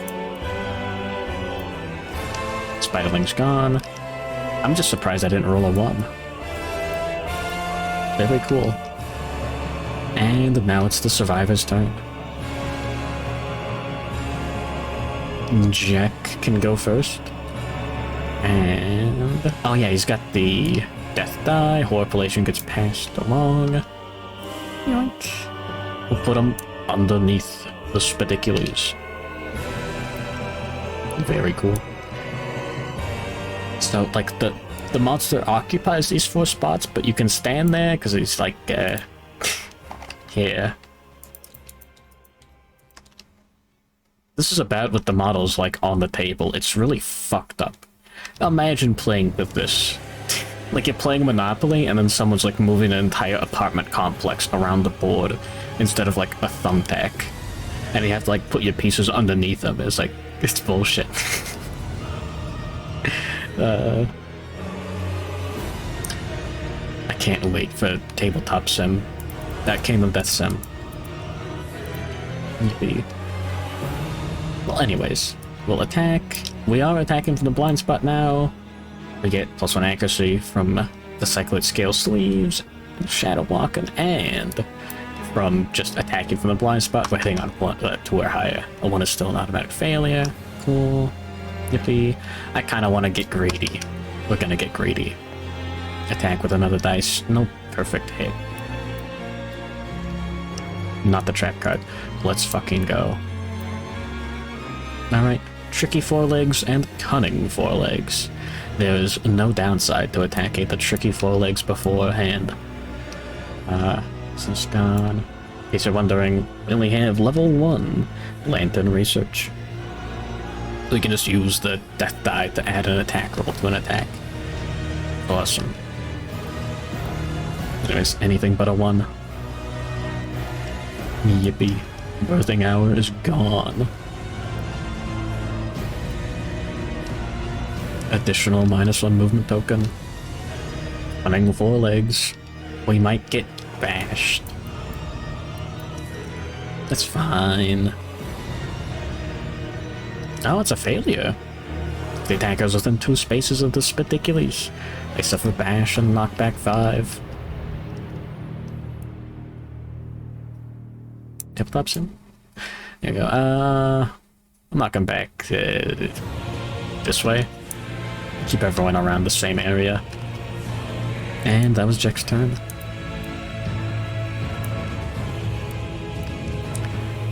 Yeah, with Grand. I need to wound with a shield on Sandwich Enjoyer. I mean, we don't need to, but we could. It's fine.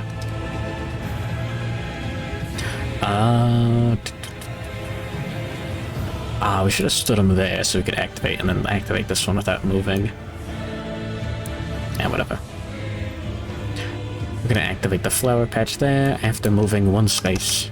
Incredible. Cool. Archive to get a flower resource and a +1 luck token. Another Osseous Bloom. Cool. I love bones. Yippee. I do feel a little bad for not making the Flower Knight gear. Whatever. We'll get to play with Flower Knight more in the future. I do feel really bad for not making, like, any of the Gorm gear. We made, what, like a Knuckle Shield and the Pulse Lantern, and that's it? There's a lot of interesting stuff here. Oh yeah, and the Ribbon Blade. Greater Gax is really cool. Acid Tooth Dagger is apparently nice. We are Gormless. The Gorm armor set is really interesting, because it's based around tanking severe injuries, rather than, like, getting armor. Yeah, it's goofy. Anyways.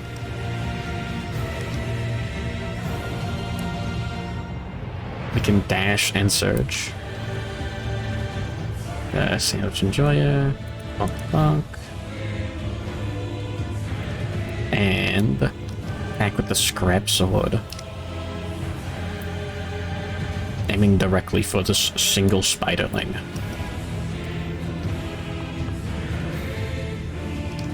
That's 2 misses.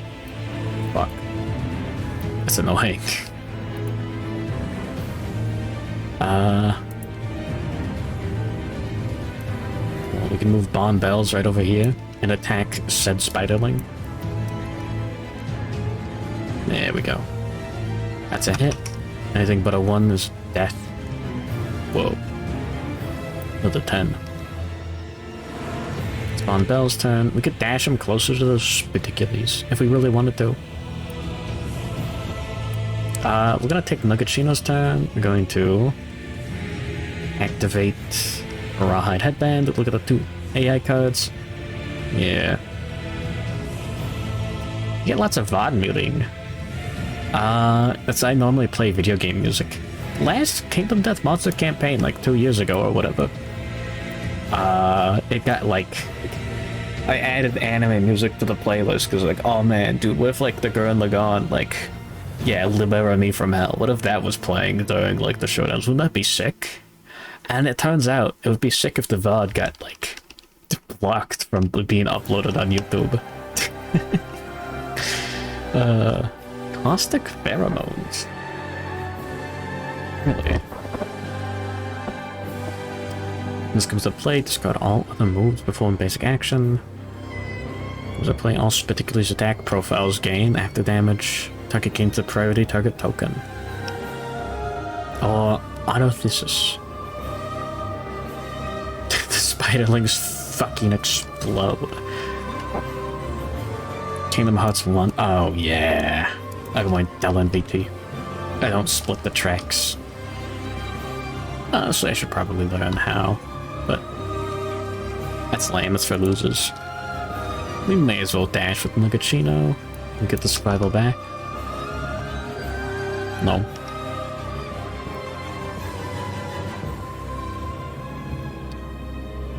We'll move him here. We'll have him get targeted by the next Spidicules. We'll surge to block 2 by the next Spiderling. We don't get the survival back. What a shame. And next turn. There we go.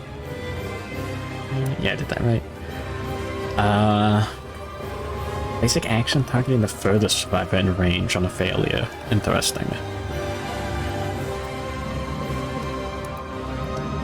Oh, the monster draws Caustic Pheromones.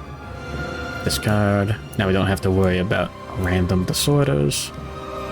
And really cool. So Spidicules attack profiles get that. Not Spiderling action. It's 2 button clicks, really. Oh. Weird. I'll have to figure out how it works on Linux, if at all. My closest threat facing in range. That's actually Sandwich Enjoyer. Oink.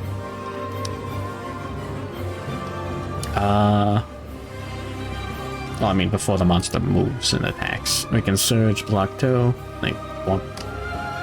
Okay, it is an OBS. Well, I mean, window capture is normally in OBS. I mean, like, browser capture. But, like... Not like Linux OBS. It's really not... Anyways. He's got 0 evasion. Bonus on accuracy. Basic action setting on 2, 3 or higher.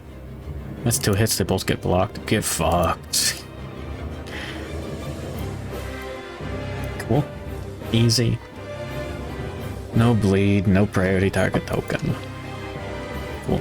And now... Oh. That's fine.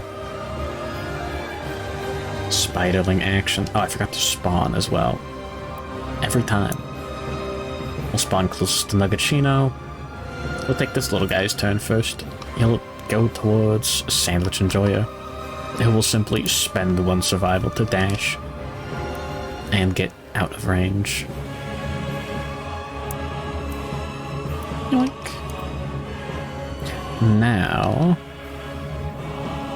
Oh yeah, this guy takes his turn, attacks Nuggetchino, who's already blocking 2. Bonk. Oh yeah, Jax. He doesn't have all these crazy evasion tokens anymore. He spent 1 movement last turn. Anyways, Nuggetchino... 3, 4 plus. Come on. What is he? Nuggetchino has 3 evasion. So it's hitting on 7 or higher. So it's only 1 hit, block 2 with more than fine. And the next survivor turn, Jack got knocked down during the survivor's turn, gets at the end of the next monster to walk. Yippee. Alright. Bong Bells can shred with the Dragon Slayer.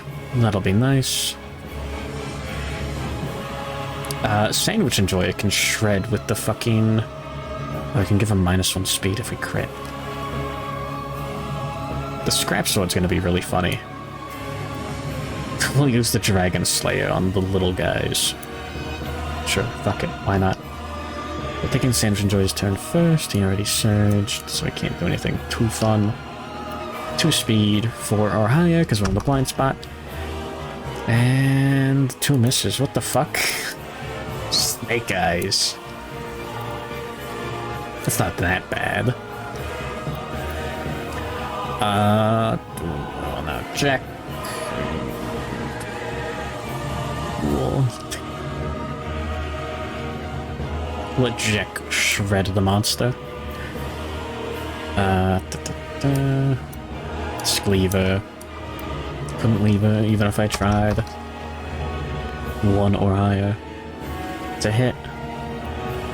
We draw the segmented ears. Next hit location, that's fine. Anything but a 1. That is a wound. Yippee. No failure reaction. Bonk. Huh? How did it draw under? What the fuck? Thank you, Tabletop Sim. Dealt 7 wounds so far out of like 21. Cool. Jack can surge to attack again. He's doing alright. It's a hit. Yeah, spawn is fine. We'll deal with the spiderlings after. Cool. 4, that's a wound. Nice.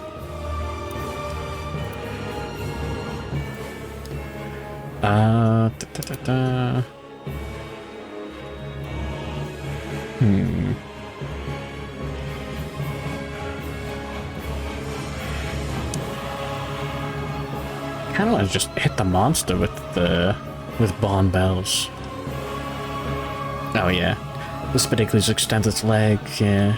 Perform spawn, full move all spiderlings towards the attacker. Like so. Yippee. I guess closest to the nearest survivor instead. Good night, go away and Vazina. Sleep tight, don't the pigs bite. Yippee. 1, 2, 3, 4. Cool. Jack was the attacker, actually. Shit. Sure. That's about correct.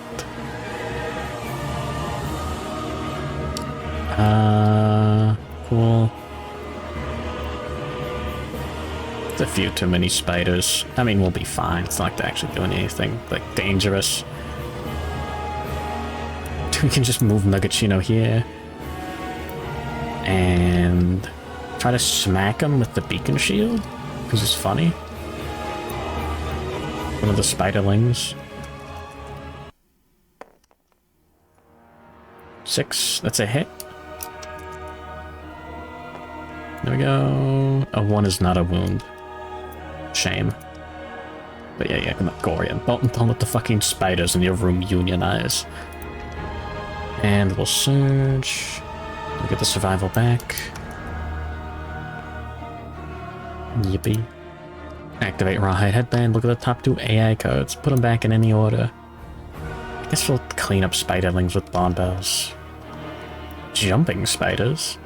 +4 movement on spiderlings or arachnophobia. Perform spawn. Full move the monster towards the center of the showdown board.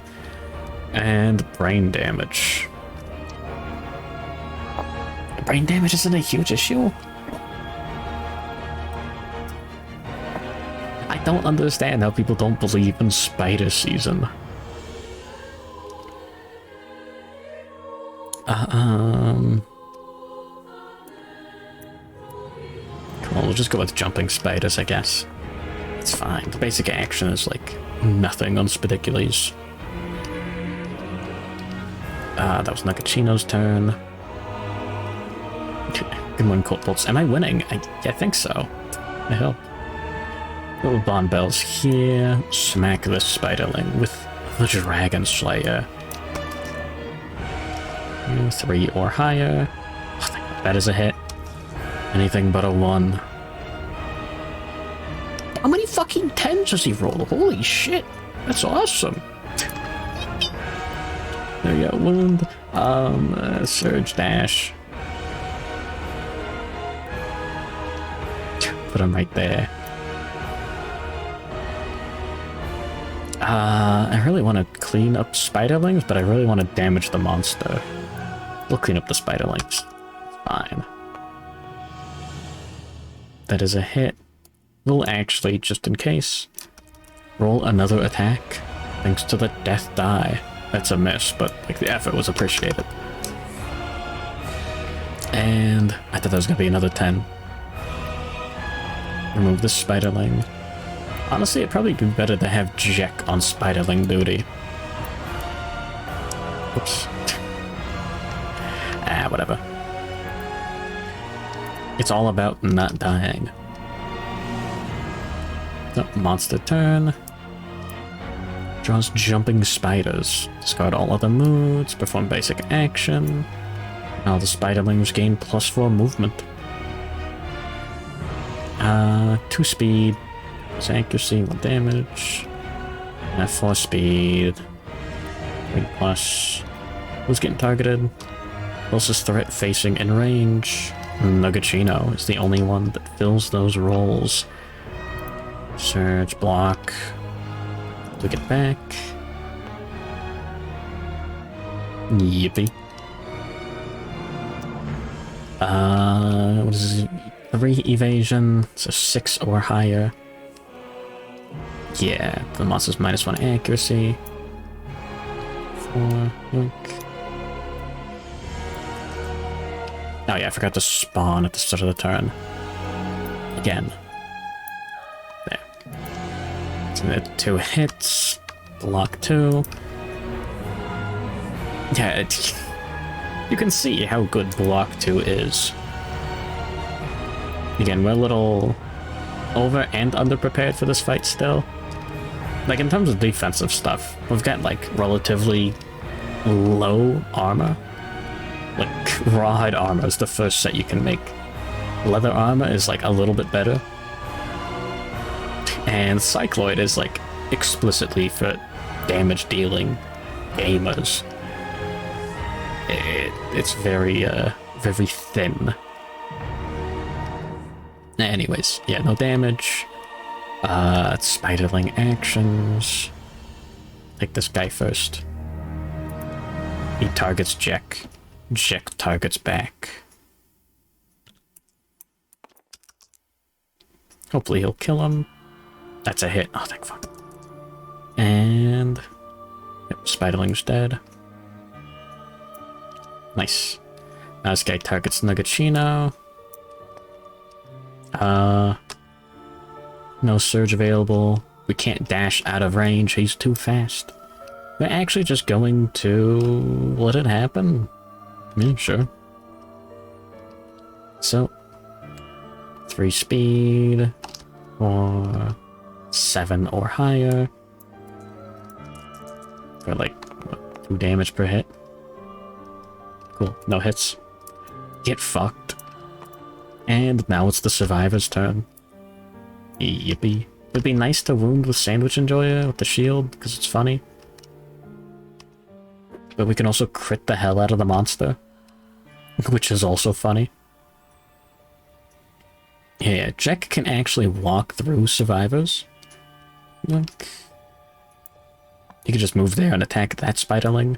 I am worried about drawing the trap card. I'm gonna win Xenocat 0.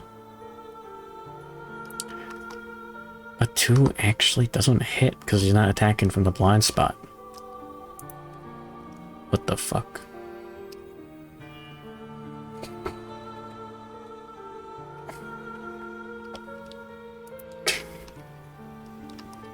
Nuggachino. He's got better things to do with his turn. Oh, Bond Bells to actually attack the monster. We'll put him right here. Dragon Slayer. 2 or higher, because he's in the blind spot. Cool. That's a hit on the tricky 4 legs. Anything but a 1. Cool. 2 wounds. Next card. Cutting 4 legs. No crit there, unfortunately. There we go, -3 movement. And may as well surge. Attack again. Alright, it's a hit. You draw the cutting 4 legs. Cool. Super dense. Okay. Anyways, 9. Yeah, wound. Hack off another leg. Very cool. A good way to name it in 2D. 2 damage. Welcome to shredding a spider methodically. There we go. Another -1 movement token. And that's it for Bond Bells today. Now, Nuggachino, Sandwich Enjoyer. Yeah, Sandwich Enjoyer can attack and then move. He's going for the Scrap Sword. I mean, fuck it, we ball? I'm actually going to Surge. Dash with check. Now he's adjacent to the monster. We're going to activate the Sunspot Dart. It's got an activation limit of 3, has deadly, so it has just as much of a chance to crit as the Scrap Sword. It does have more speed, but lower accuracy. And when you hit, there's an Inspiring Flash. Survivors adjacent to the monster gain +1 survival. I love being adjacent to the monster, and I love gaining survival. Let's do it.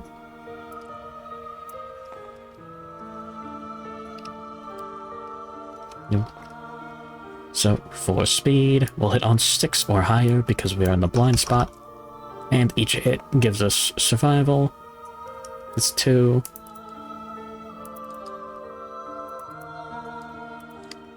And no trap card. Very nice. We hit the segmented sternum and tricky 4 legs. We may as well do the 4 legs first. There's no downside. Critting on 5 or higher, wounding on anything but a 1. We're doing great. Oh, actually we can... whatever, too late. We'll do that for the next attack. Just for fun. Probably not. 9, that's a crit. There's no crit spot. No crit. Hack off a Spidicules leg. There we go. And the segmented sternum. Super dense, so any frail weapons would be archived at the end of the attack. Muramasa and a Dragon Slayer are 2 good examples. Reflex plunges to the ground. So we want to crit. It's not like you can just choose to crit though. Aw, man. That would have been nice. The monster, yeah, plunges to the ground with surprising speed. All survivors adjacent to the monster, including those in his blind spot, suffer bash and knockback 5. We still do the wound. Bash is knocked down. Sandwich Enjoy has extra movement. 1, 2, 3, 4, 5. Bond Bells has leather armor, the full set. Then we get to ignore bash. Still getting knocked back. 1, 2, 3, 4, 5. Another bleed token. Dangerous. Actually, he's got the spiderling right there. Let me double check the rules for spiderling collision.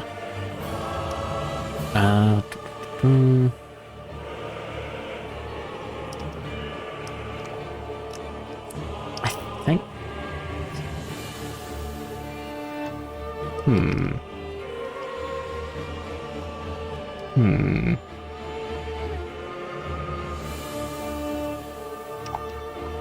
think it's only like 4 that just, whatever. And he just gets knocked back into the spiraling right there. Fleet token. For suffering knocked back with motion sickness. Moving quickly makes him vomit rather quickly. Check. 1, 2, 3, 4, 5. Cool. Next card. It's a little annoying.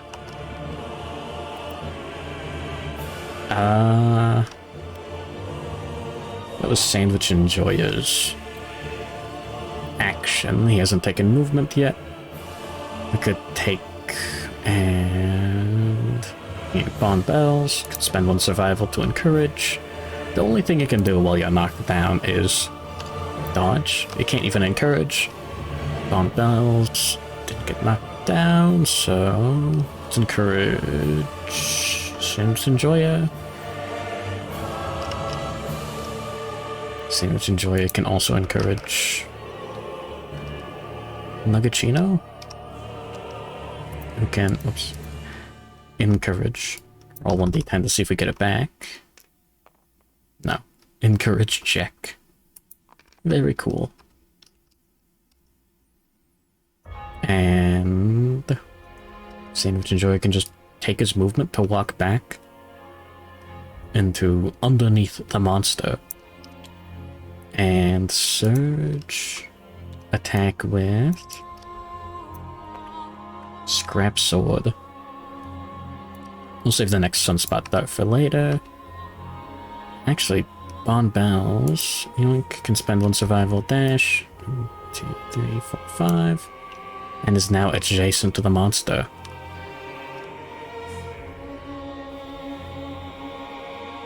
Jack can't. It'd be nice to get more survival on him, but he's going to be rocking the Cyclid Scale skirt next time he goes out, so he's going to be like full on survival. That's fine. Yeah, fuck it, we ball.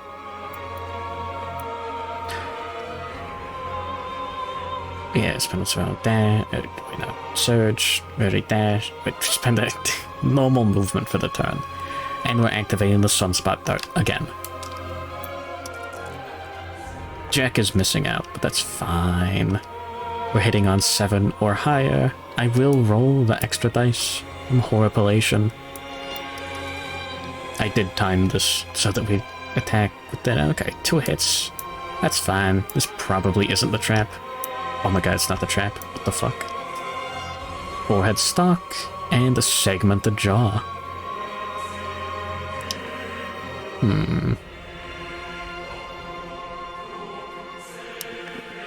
I really want to crit here, actually. Who cares about +1 survival? 1 serrated fangs. Spidicules resource. Anything to thin out the deck. We need the fucking spinneret. I'm going insane. My kingdom for a single spinneret. I am thinking about Spider Dance. Also, we can activate the Sunspot Dart 1 more time during the showdown. And I forgot. Yoink. We check. Yoink, yoink. We got 2 hits. I'm not getting it. Probably not. There we go. It's definitely a crit. All non-deaf insane survivors gain 1 survival, and the attacker gains 1 serrated fangs. Everyone is insane. No one is deaf.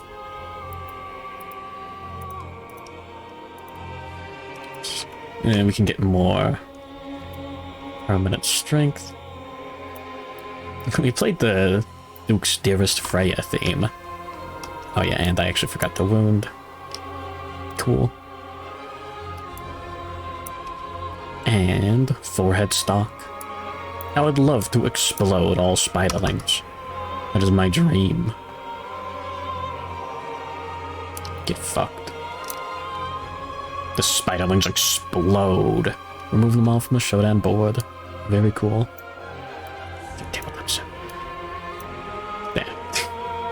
Next card.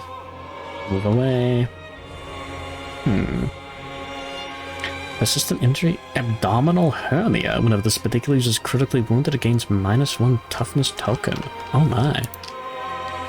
That would be nice. And Nuggetchino hasn't taken his turn yet because he's the rawhide headband guy. He'll take his turn. Rawhide headband. Meat mist. Oof. They get ranged attacks and puncture. All survivors in the zone of legs gain 1 bleed token. It's annoying. This is also really annoying. We can kill the Spidicules in 1 more turn, honestly. Fuck it. Meat mist. That's before damage.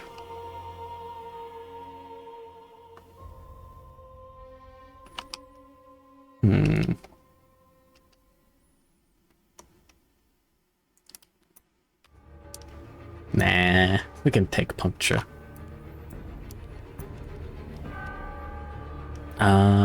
Nuggetchino will move 1 space closer. And... okay, yeah, because we want to be adjacent to Sand Enjoyer so we can surge and just give him a, yeah.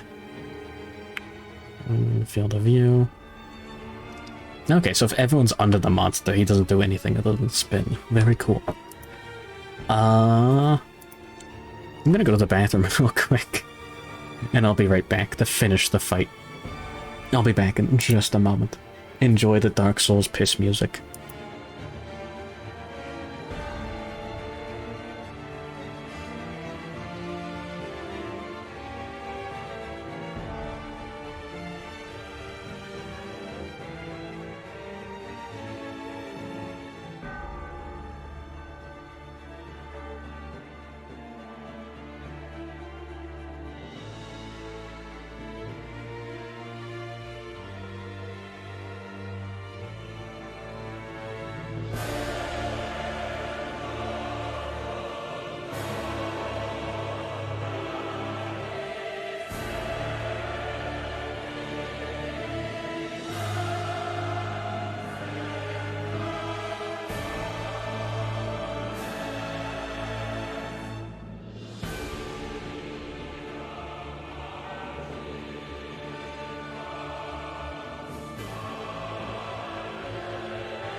There we go. We're so back.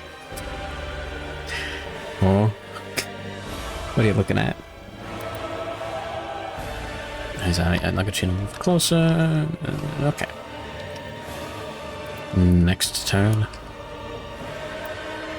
Nuggetchino now has the death die. The monster draws. Sorry, spawn is performed. Look, the monster draws. Puncture. Knockdown survivor in range. Random threat in range. 11 move. Okay. Actually, you can target anyone. Doesn't require a line of sight. Anyways. We're back. Alright. Jack. Ooh, that's a little annoying.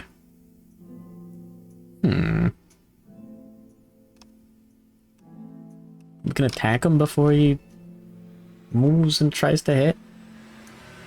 It's not like he's gonna kill Jack, it's just that, like, we have to walk over there.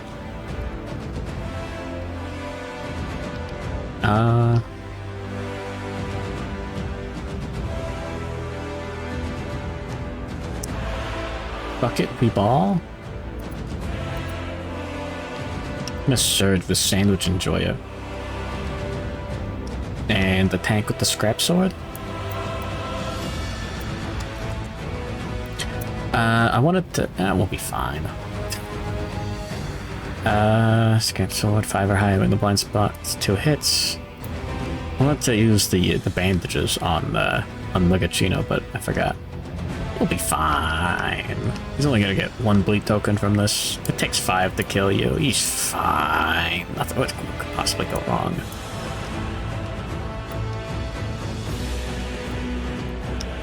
It's not the trap card? What the fuck?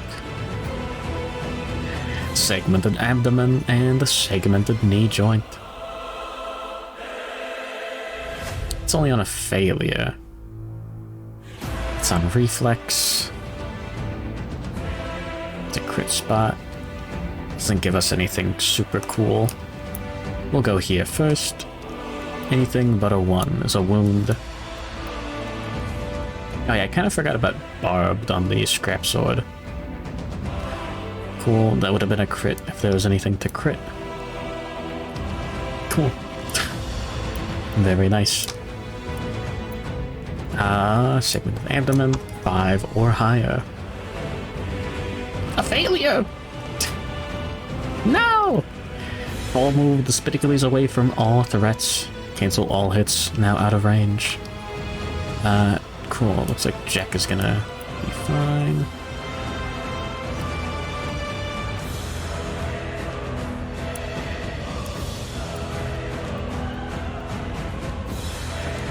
Oh wait, still gonna have to deal with puncture.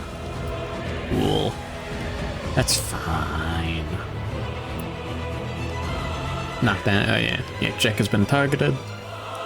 It was in range previously, and now, because we, I don't know, caused him to run away like a chicken. Now he has to try to move towards him again. Can we just like move him back to the exact same spot?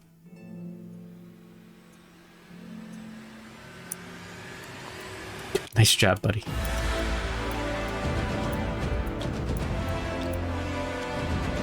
Yeah, and then all survivors in the zone of legs gain 1 bleeding token.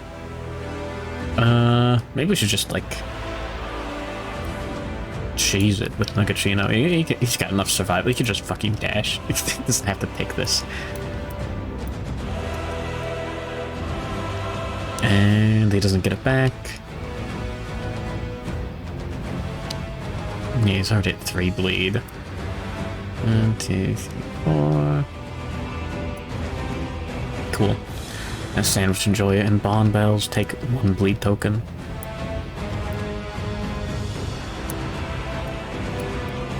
Very cool. Alright, and then Spiderling action. This guy targets Bond Bells. We're gonna surge too. No, we're not.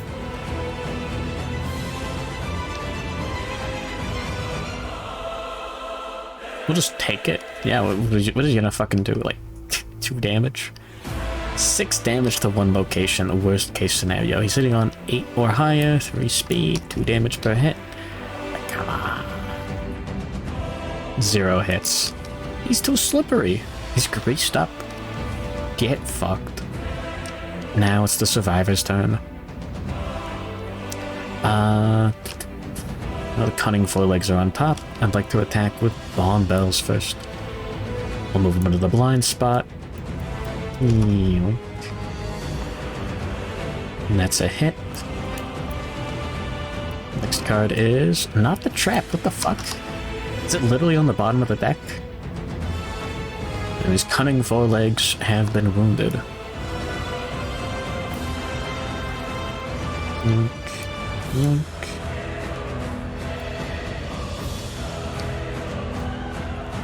Six. Alright.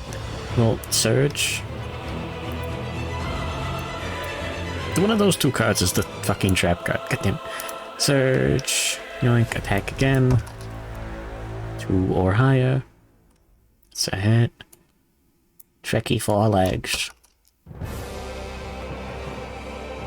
Cool. It's a wound. The monster is out of AI cards. The next wound will be lethal. Very cool. Next hit location is not the fucking trap card. What? It was on the bottom. What the fuck? Okay. There's literally only one card left in the deck. It was fine to check it. Like, I had to know if, like, it was actually just, like, the deck was broken and we had to, like, back it up. Segmented Tarsus. Cool. We just have to deal one more wound that he dies. Samson Joyo can try to kill him with the shield. Sure.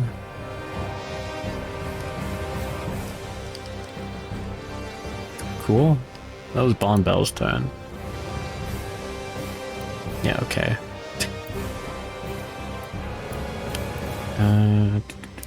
Beacon shield. It's not two-handed, is it? Okay, cool.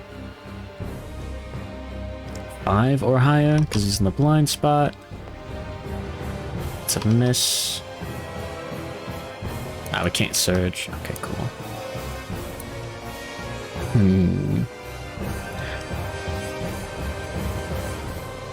We'll stay right there.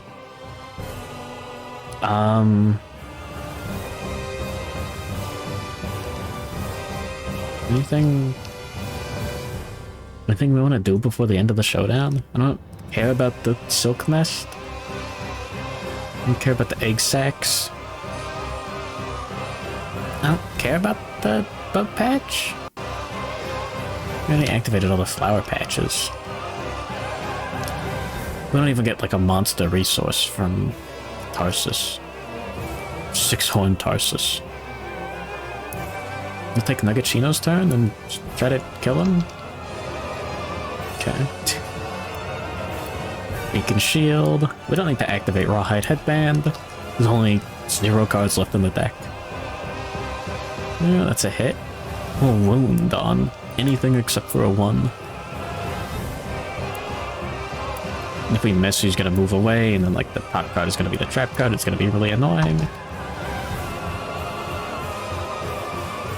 Oh wow, we rolled a 10 on the one time we didn't want to roll a 1. What the fuck? The attacker gains 1 survival and the monster gains -1 toughness token, but he's fucking dead. Cool. Huh. Oh, would you look at that? Yippee. We did it? Cool beans? The monster's dead. Wahoo! I can't believe it. The monster. The monster's dead. It's finally dead. Yippee! Well, okay. What are the rewards? Yeah. Level 3, 4 basic, 8 Spidicules, 1 silken nervous system, and scarification, as well as someone gets taken. So, who are we not taking into the final fight?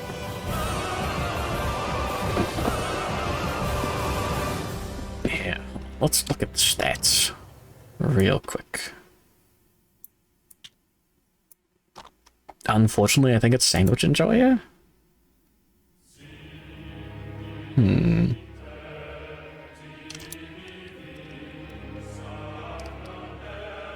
Yeah, dismembered arm.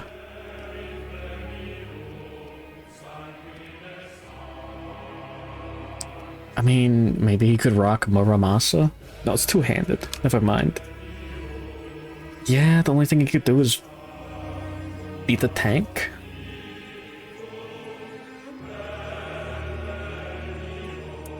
Rest in peace, Tinker.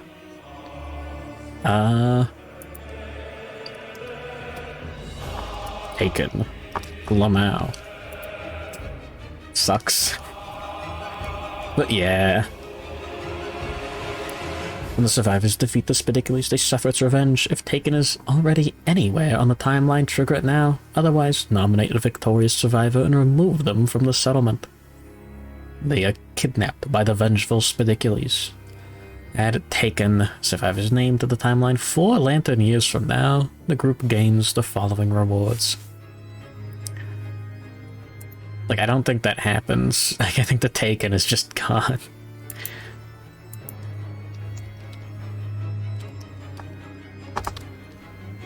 I got money in Mimic Chest.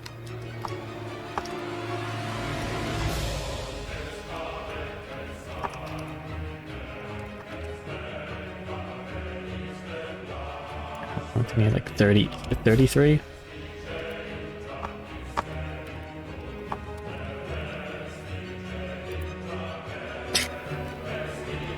Lamau?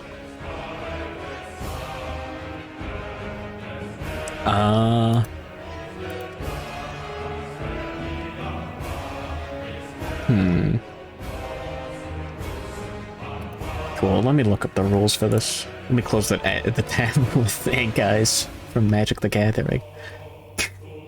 But yeah, good morning, welcome to, we just beat the monster.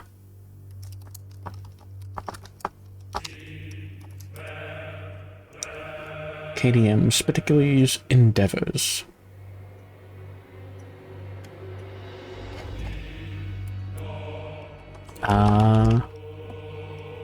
Turning survivors?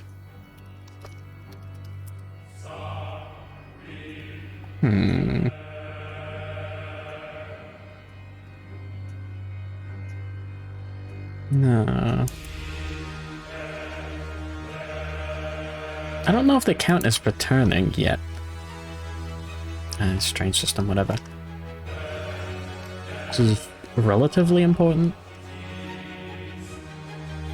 Like, I guess they don't get, like, the rewards until after? Yeah. Thoughts on this lady? Elf.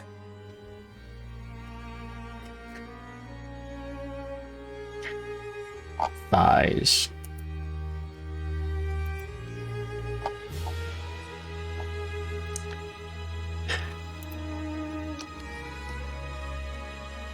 Anyways. Purple. Sure, purple squares are taken. Very cool. +1 hunt XP, +1 weapon proficiency. Sorry, it should be 2 hunt XP. Fun stuff. And we should get a black lichen.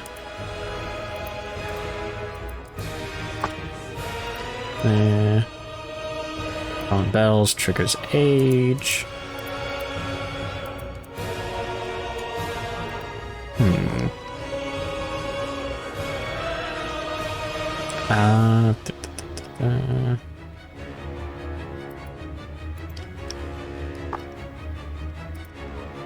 Let's look at nervous system.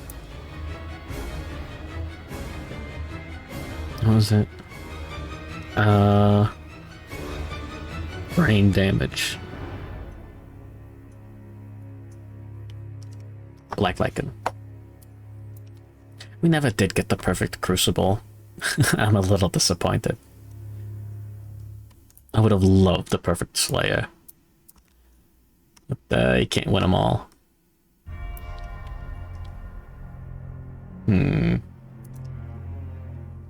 Wasn't a fan of an Exerd. You don't play Strive. Based. Oh yeah, 4 basic, 8 Spidicules, and someone gets the Scar. Sorry, is this correct? We didn't gain a basic resource at any point. We should reset and shuffle this. My bad. 2, 3, 4. 1, 2, 3, 4, 5, 6, 7, 8, and then one more from Scavenger Kit. Come on, please. Silk bodies. I need that spinneret. Yeah! Let's go. This is gonna be awesome. Finally. Holy shit.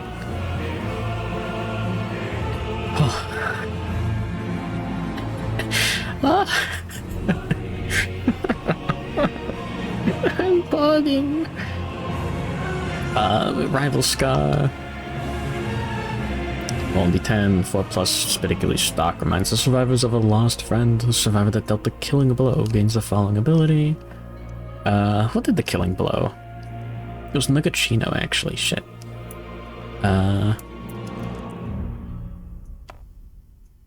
He does not get it. That's a little annoying. That's fine.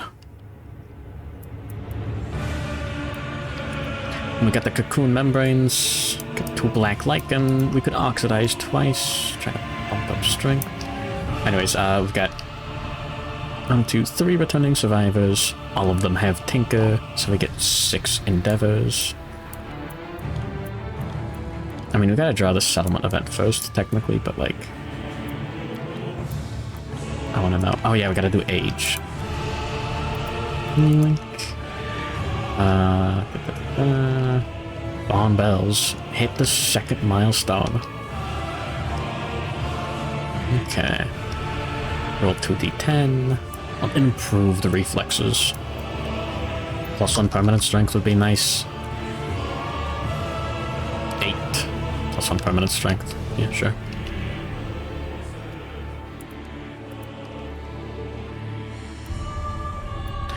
Alright. And... timeline. Yoink. 19 year 30. What is our settlement event for the year? Please be something cool. If it's murder, I'm gonna be really disappointed. It's going to be murder. Hunt reenactment. Huh.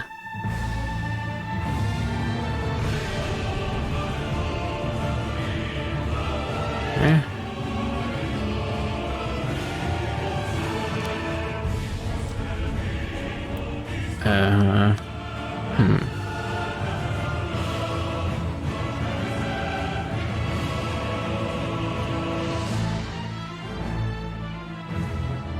Okay.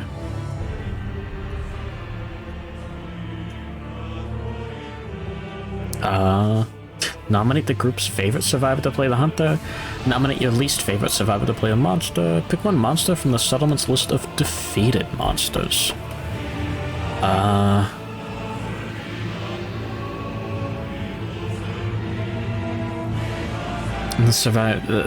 monster and the hunter both have a chance of dying. I guess we want to pick a quarry monster? There's no reason for Nemesis monster, because if we get Fated Battle, it doesn't really do anything. I guess there's less of a chance of the, like, then the monster won't die? I don't know. Hold on the fight of Luigi.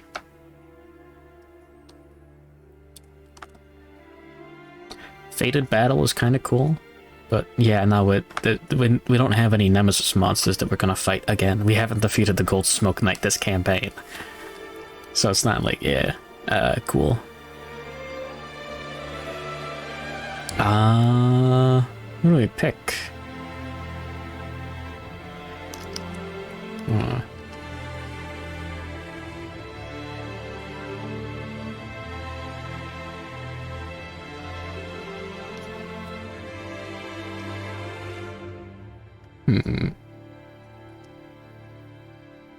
Yeah, I guess I'll pick Spidicules for the hunt reenactment, because no reason not to.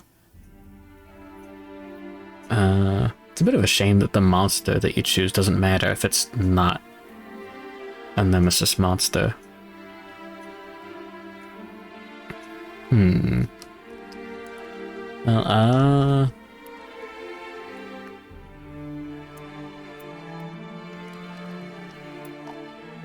hold on. Move these back up real quick. Cool. I guess pick 2 survivors that we don't mind one of them dying. I guess. Yeah, if Yuzuki dies, that sucks.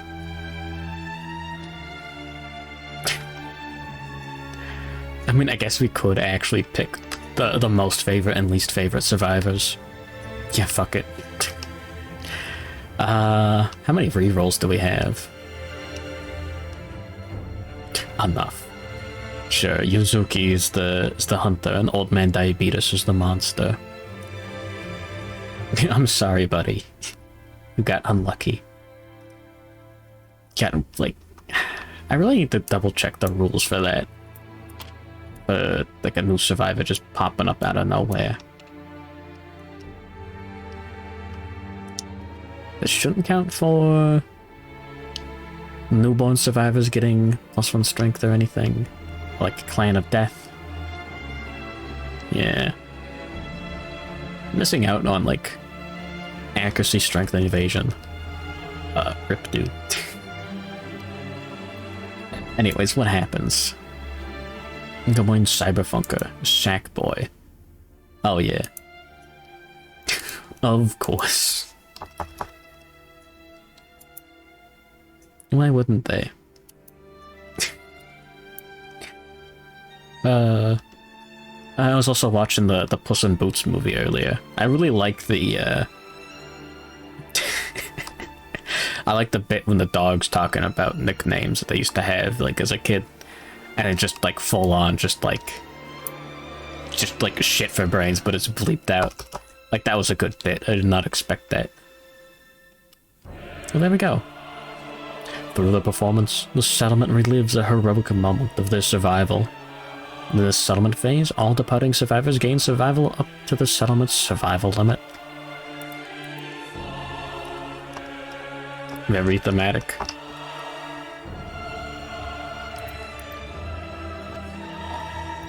This game's too scary.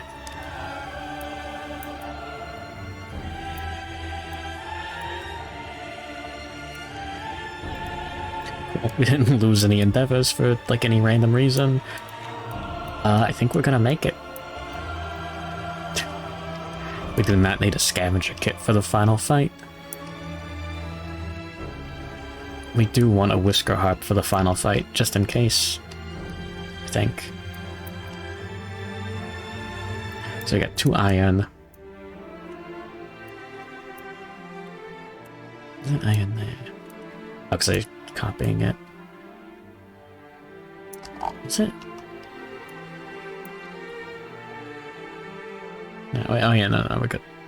Osseous blooms. These are bone. I didn't try to give someone the dentistry. It's a lot of bone. Another serrated fangs. It's gonna be great. Some more scrap. That is significantly less interesting. Monster hide. Yeah, did I miscount the iron? I don't fucking know. Love juice. They'll probably just use those as organs at this point. Titan counts as hide. Exoskeleton, hide. Malleable, interlock. Spinnerets. We're gonna use those with the silk. Small appendages. Hide. They look surprisingly human. Venom sac is funny. You could get Death Touch. Stomach. Eat that to gain 1 hunt XP. That might actually be useful. If we can get age on someone. Like a milestone. I don't think anyone's 1 away. Black Lichen. Concerned to get understanding and courage if we really need to. Black Water's just kind of chilling. A large appendages of bone. Silken nervous system is an organ. And eyeballs are an organ. Yippee. Sorry for the voice cracks. But yeah, no, they were calling me Sackboy yesterday. It was fucked up. Kids on the playground are ruthless.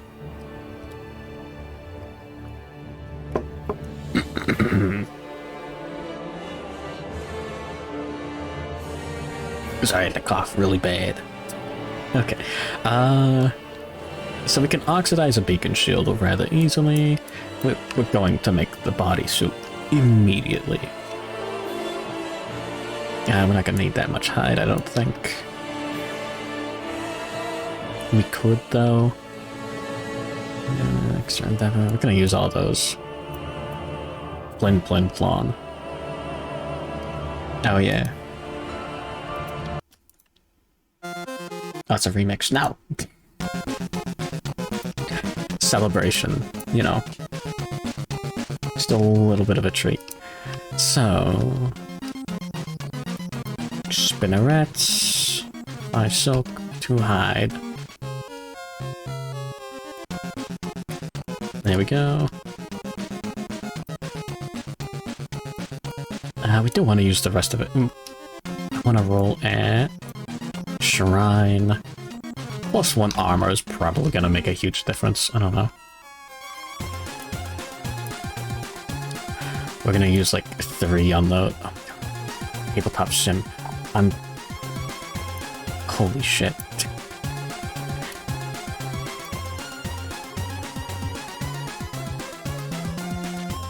There.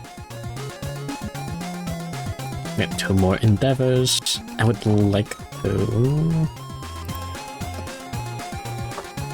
Oxidation. Cost a 1 endeavor. Then oxidize, and then... create the protective gear and coating. 3 leather, 3 bone, 3 organ, 1 black lichen, 1 cocoon membrane, a beacon shield, 2 organ, and a hide.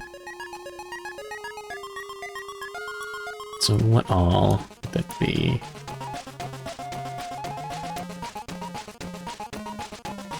I guess the silken nervous systems are less useful than the eyeballs.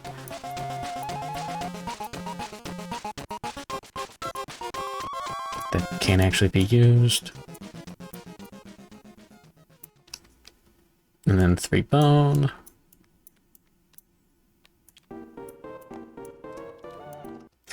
We're not doing Undertale all boss themes. Not right now.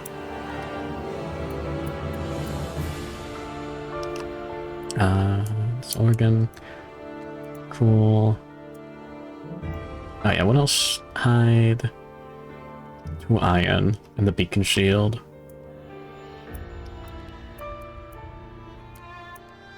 And the black lichen, cocoon membrane.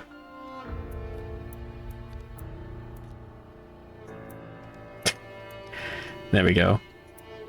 This long list of resources and an endeavor.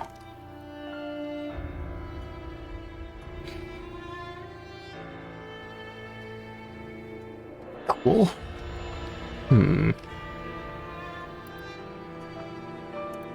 That's in here.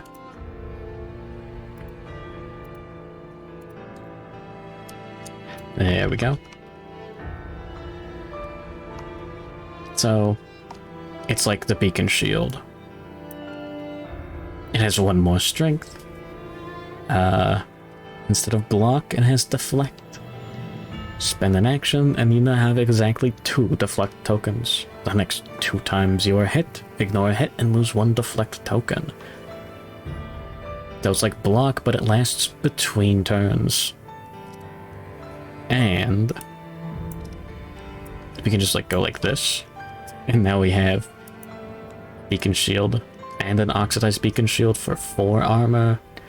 And then we got like Crystal Skin up to 7. And then we're gonna have this the Silk Bodysuit for an additional massive armor bonus. It's gonna be rad. I'm not gonna build it just yet. I want to run through the numbers.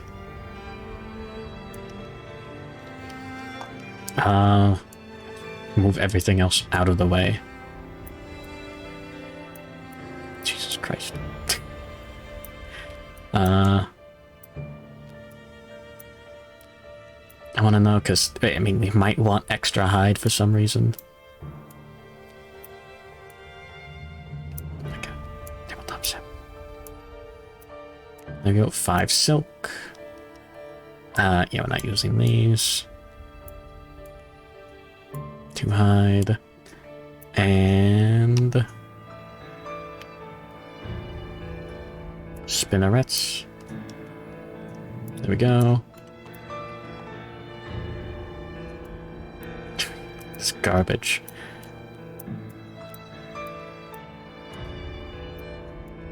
And these are bone. Cool. We just get pushed all the way over here. Lantern tube. Yeah, counting as an organ is pretty nice, I guess. We got 3 iron. All the scrap is useless. Might want to use a dark water at some point. What else are we gonna make?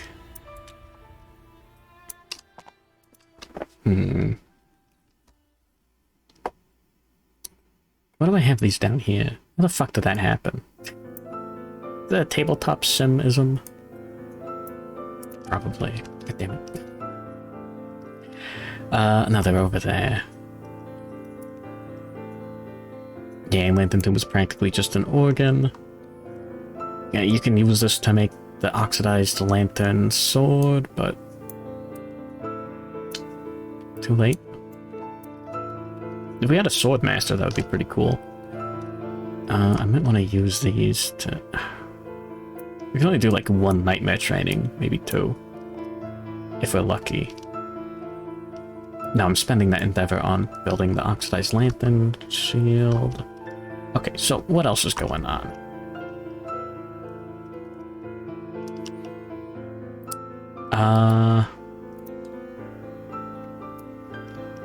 It'd be really funny if Mr. Gold Smoke Knight...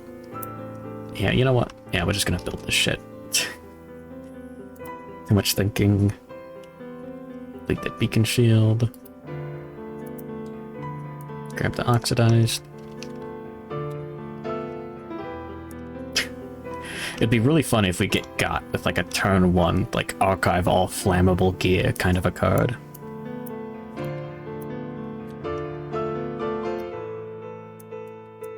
But yeah, there we go. Reduce damage from every hit suffered by 2 to a minimum of 1. You may not have any heavy or metal armor in your gear grid. Here's Yuzuki. Yoink. Oh yeah, wrong button. I wanted to heal and reset. I'll send everyone back.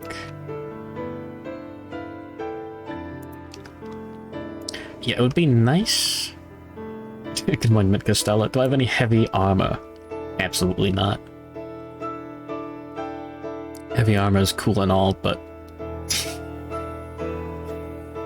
wearing the silk bodysuit underneath, smile.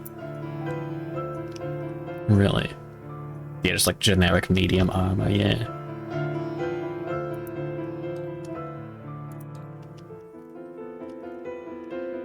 Yeah, we do the other one. Oxidized beacon. 1, 2, 3. 1, 2, 3. 1, 2, 3. 1, 2, 3. 1, 2, 3. So assuming he's dealing 5 damage, like with every hit normally, that means we're taking 3. So we can take 3 hits to each location comfortably. Dragon Ball Super Superhero. A gnome spellcaster. I love casting earth spells, yippee.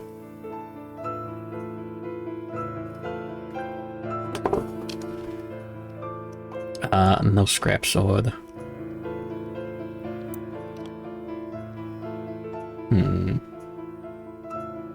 Medium armor spellcasting is awesome. Now shut up. I don't know if we're gonna survive enough turns for Sunspot Dart to be useful. Bone Club. No thank you. King Demo.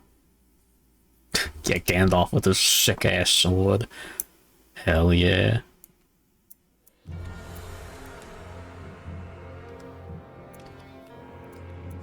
I'm gonna go like this. 1, 2, 3. There we go. Dragon Slayer is our weapon. And we might actually just go with a Monster Tooth necklace fit. Now we need the Frenzy drink for fun. I don't know. Tim Fallen buff wizard. The Solstice guy. Google, show me Solstice guy. It's showing me cutlery. What the fuck? Solstice game. Holy shit. That's awesome. Apparently, tearing a phone book in half isn't that difficult.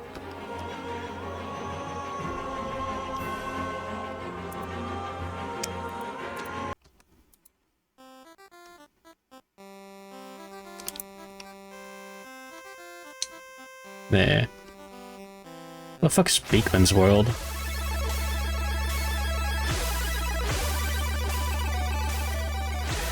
That looks a little loud. What sort of spell have you cast on me? Edgier Bill Nye. That's awesome. How are we gonna rock a Muramasa?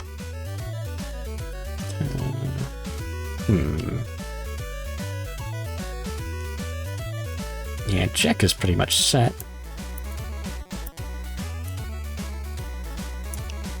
Do we want to rock Jack there? He's got... He's got Grand Proficiency. That's nice. 5 Strength.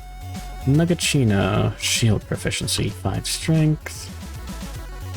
Bond Bells, 5 Strength. We could Nightmare Training, get him up to enough? Shantoto or Freya? Fiend.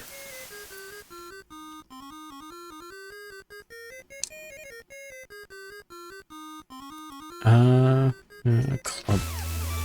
Well,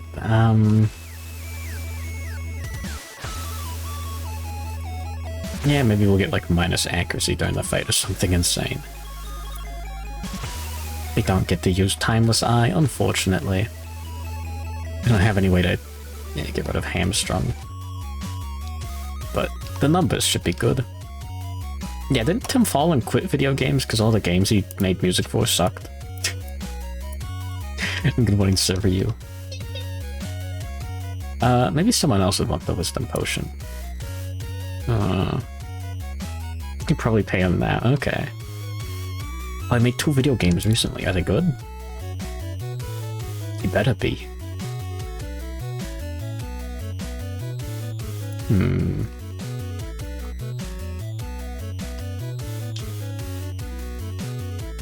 Oh, we can use that. Complete the green affinity there for leather. And get monster grease bonus. Oh, the FMV one. Yeah, I remember hearing that, like, vaguely. Was it good?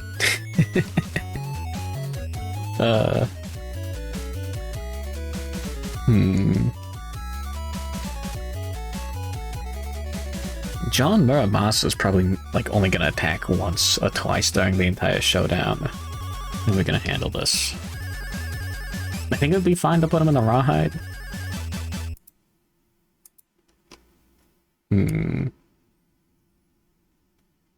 He can be a good... Oh, one-shot OST with Rain. Well, now we're listening to for Doodles. The Long Hill. It's anime. Jimmy Hall.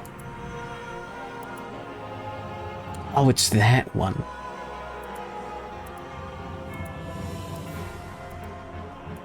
The one with, like, the Germa guy.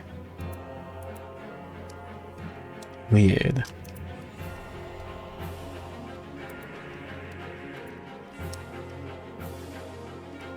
Oh. He walked away from OST because he's like, oh, this is too easy? Really? Somehow I'm surprised. John Muramasa's gonna get his ass beat. That's not good. Using 2 beacon shields on Yuzuki's gear grid is a little rough.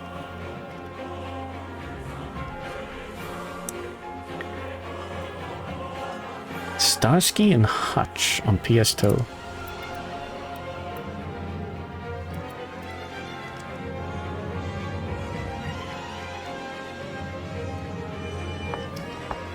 Is it Tim Fallen? Wow. Huh.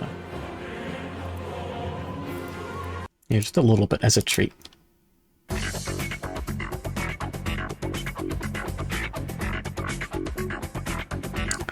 Yeah, this is awesome. Yeah, what are you talking about?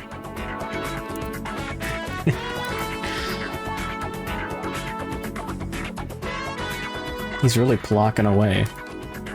Nah.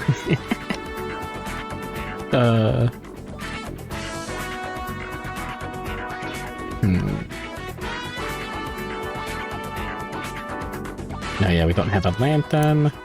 Well, that would work just fine. 5 armor is very low. Whoever has the most strength should be rocking that.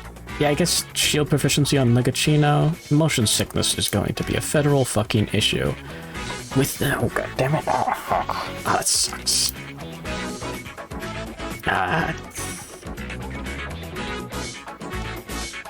Is there anyone better suited? I guess Von Bells can... It'll be fine. Chemicals is the Twilight Sword, Uthrek, Flower Addiction. We can just remove all of those. Force Strength. I'm not gonna hit enough to wound regularly. CDs and Red Book Audio took away the fun of modulating numbers to make the sound chip sing. I guess, yeah.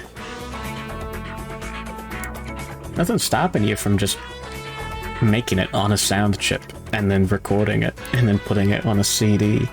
I think that's what I would do if I was a lunatic and that was the only thing that I found fun. You know? Yeah, what the fuck? Huh. You think you'd do the Dark Souls soundtrack? Yeah, we could make another...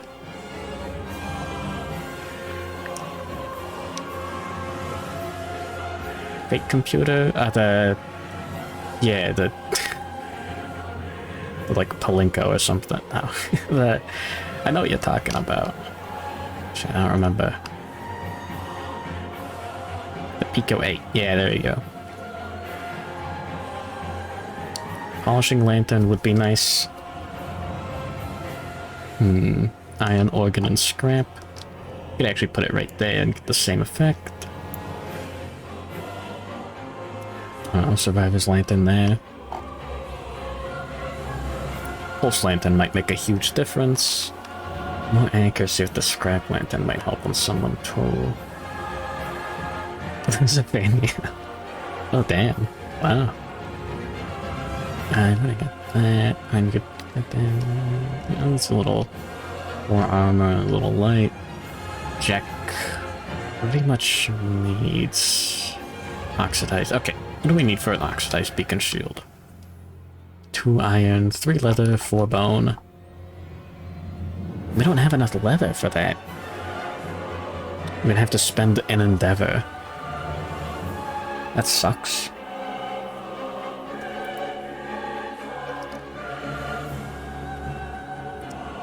Okay, good to know. I'm just gonna start moving some of the cards, like, over here. And they're running out of space.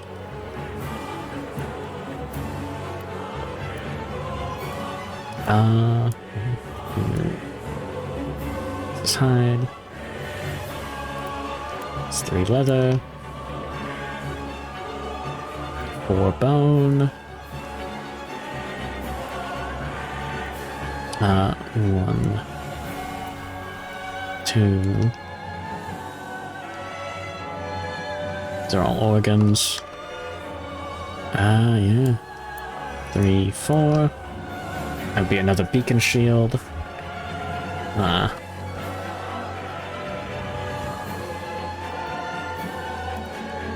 Okay. I gotta reset real quick. I can just, like, copy, paste.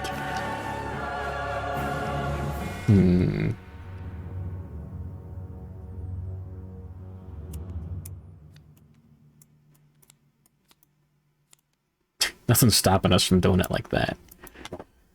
Cool. Might be a better way to do it, but, like, that's funny.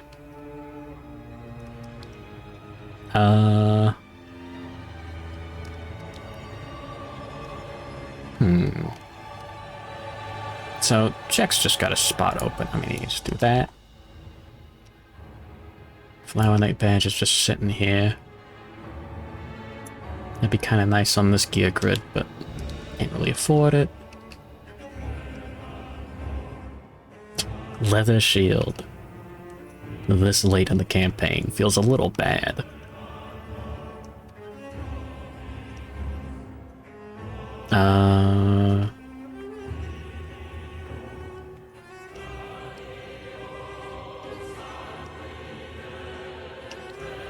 Yeah, this gear grid's not really doing anything.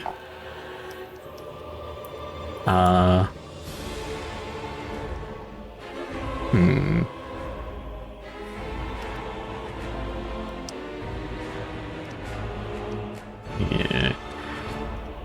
What does it take to make a polishing lantern? Organ, iron, scrap.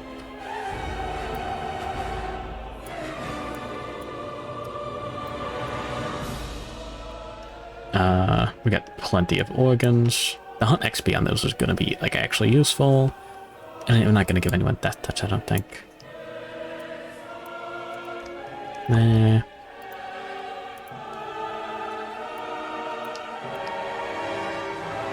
Like, I think that'll actually be useful. Maybe? Do we have another finesse weapon, though? Not really.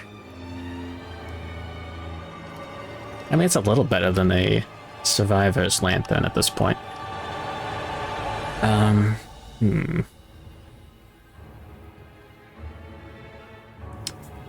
Yeah, our only finesse weapon is the Muramasa right there.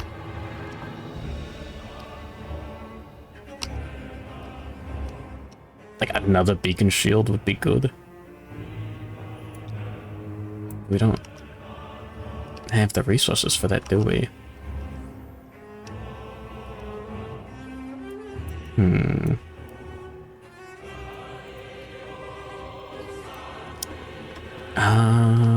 No. Don't have enough bones or organs. We got the dark water that we can use for fun. Pico 8.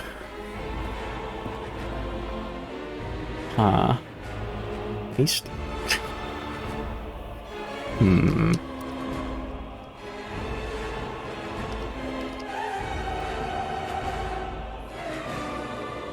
Like, Steel Sword would be alright, but we don't have anything good for defense. I guess Steel Shield? Who's gonna rock the steel shield? Jonathan, oh, hey, yeah, no, maybe, oh, but that's rough. That's really fucking rough, because he's got, he does like the blacken at the end of every turn, so he's just gonna get everyone for like 5 damage. We need arm. Yeah.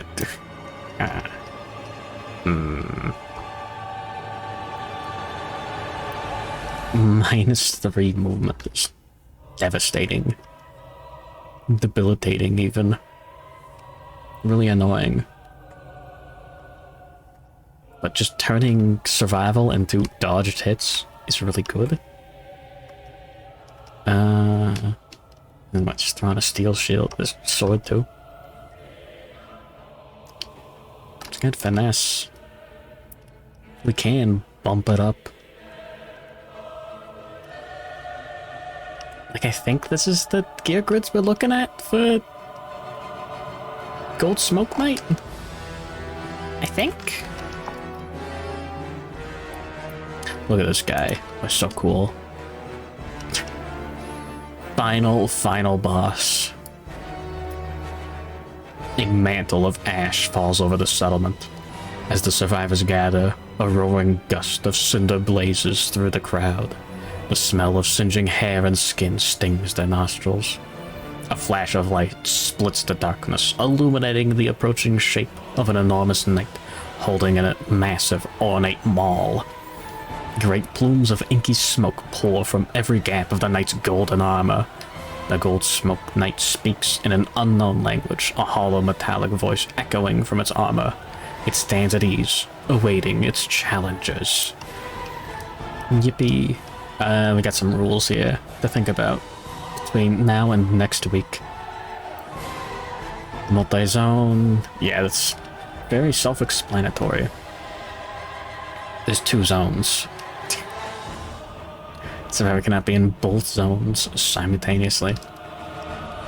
Hits outside of attack profiles. Oh, hits without attack rolls. Survivors can dodge, block, deflect, or otherwise ignore these hits as normal. Wait, what? Really? Huh.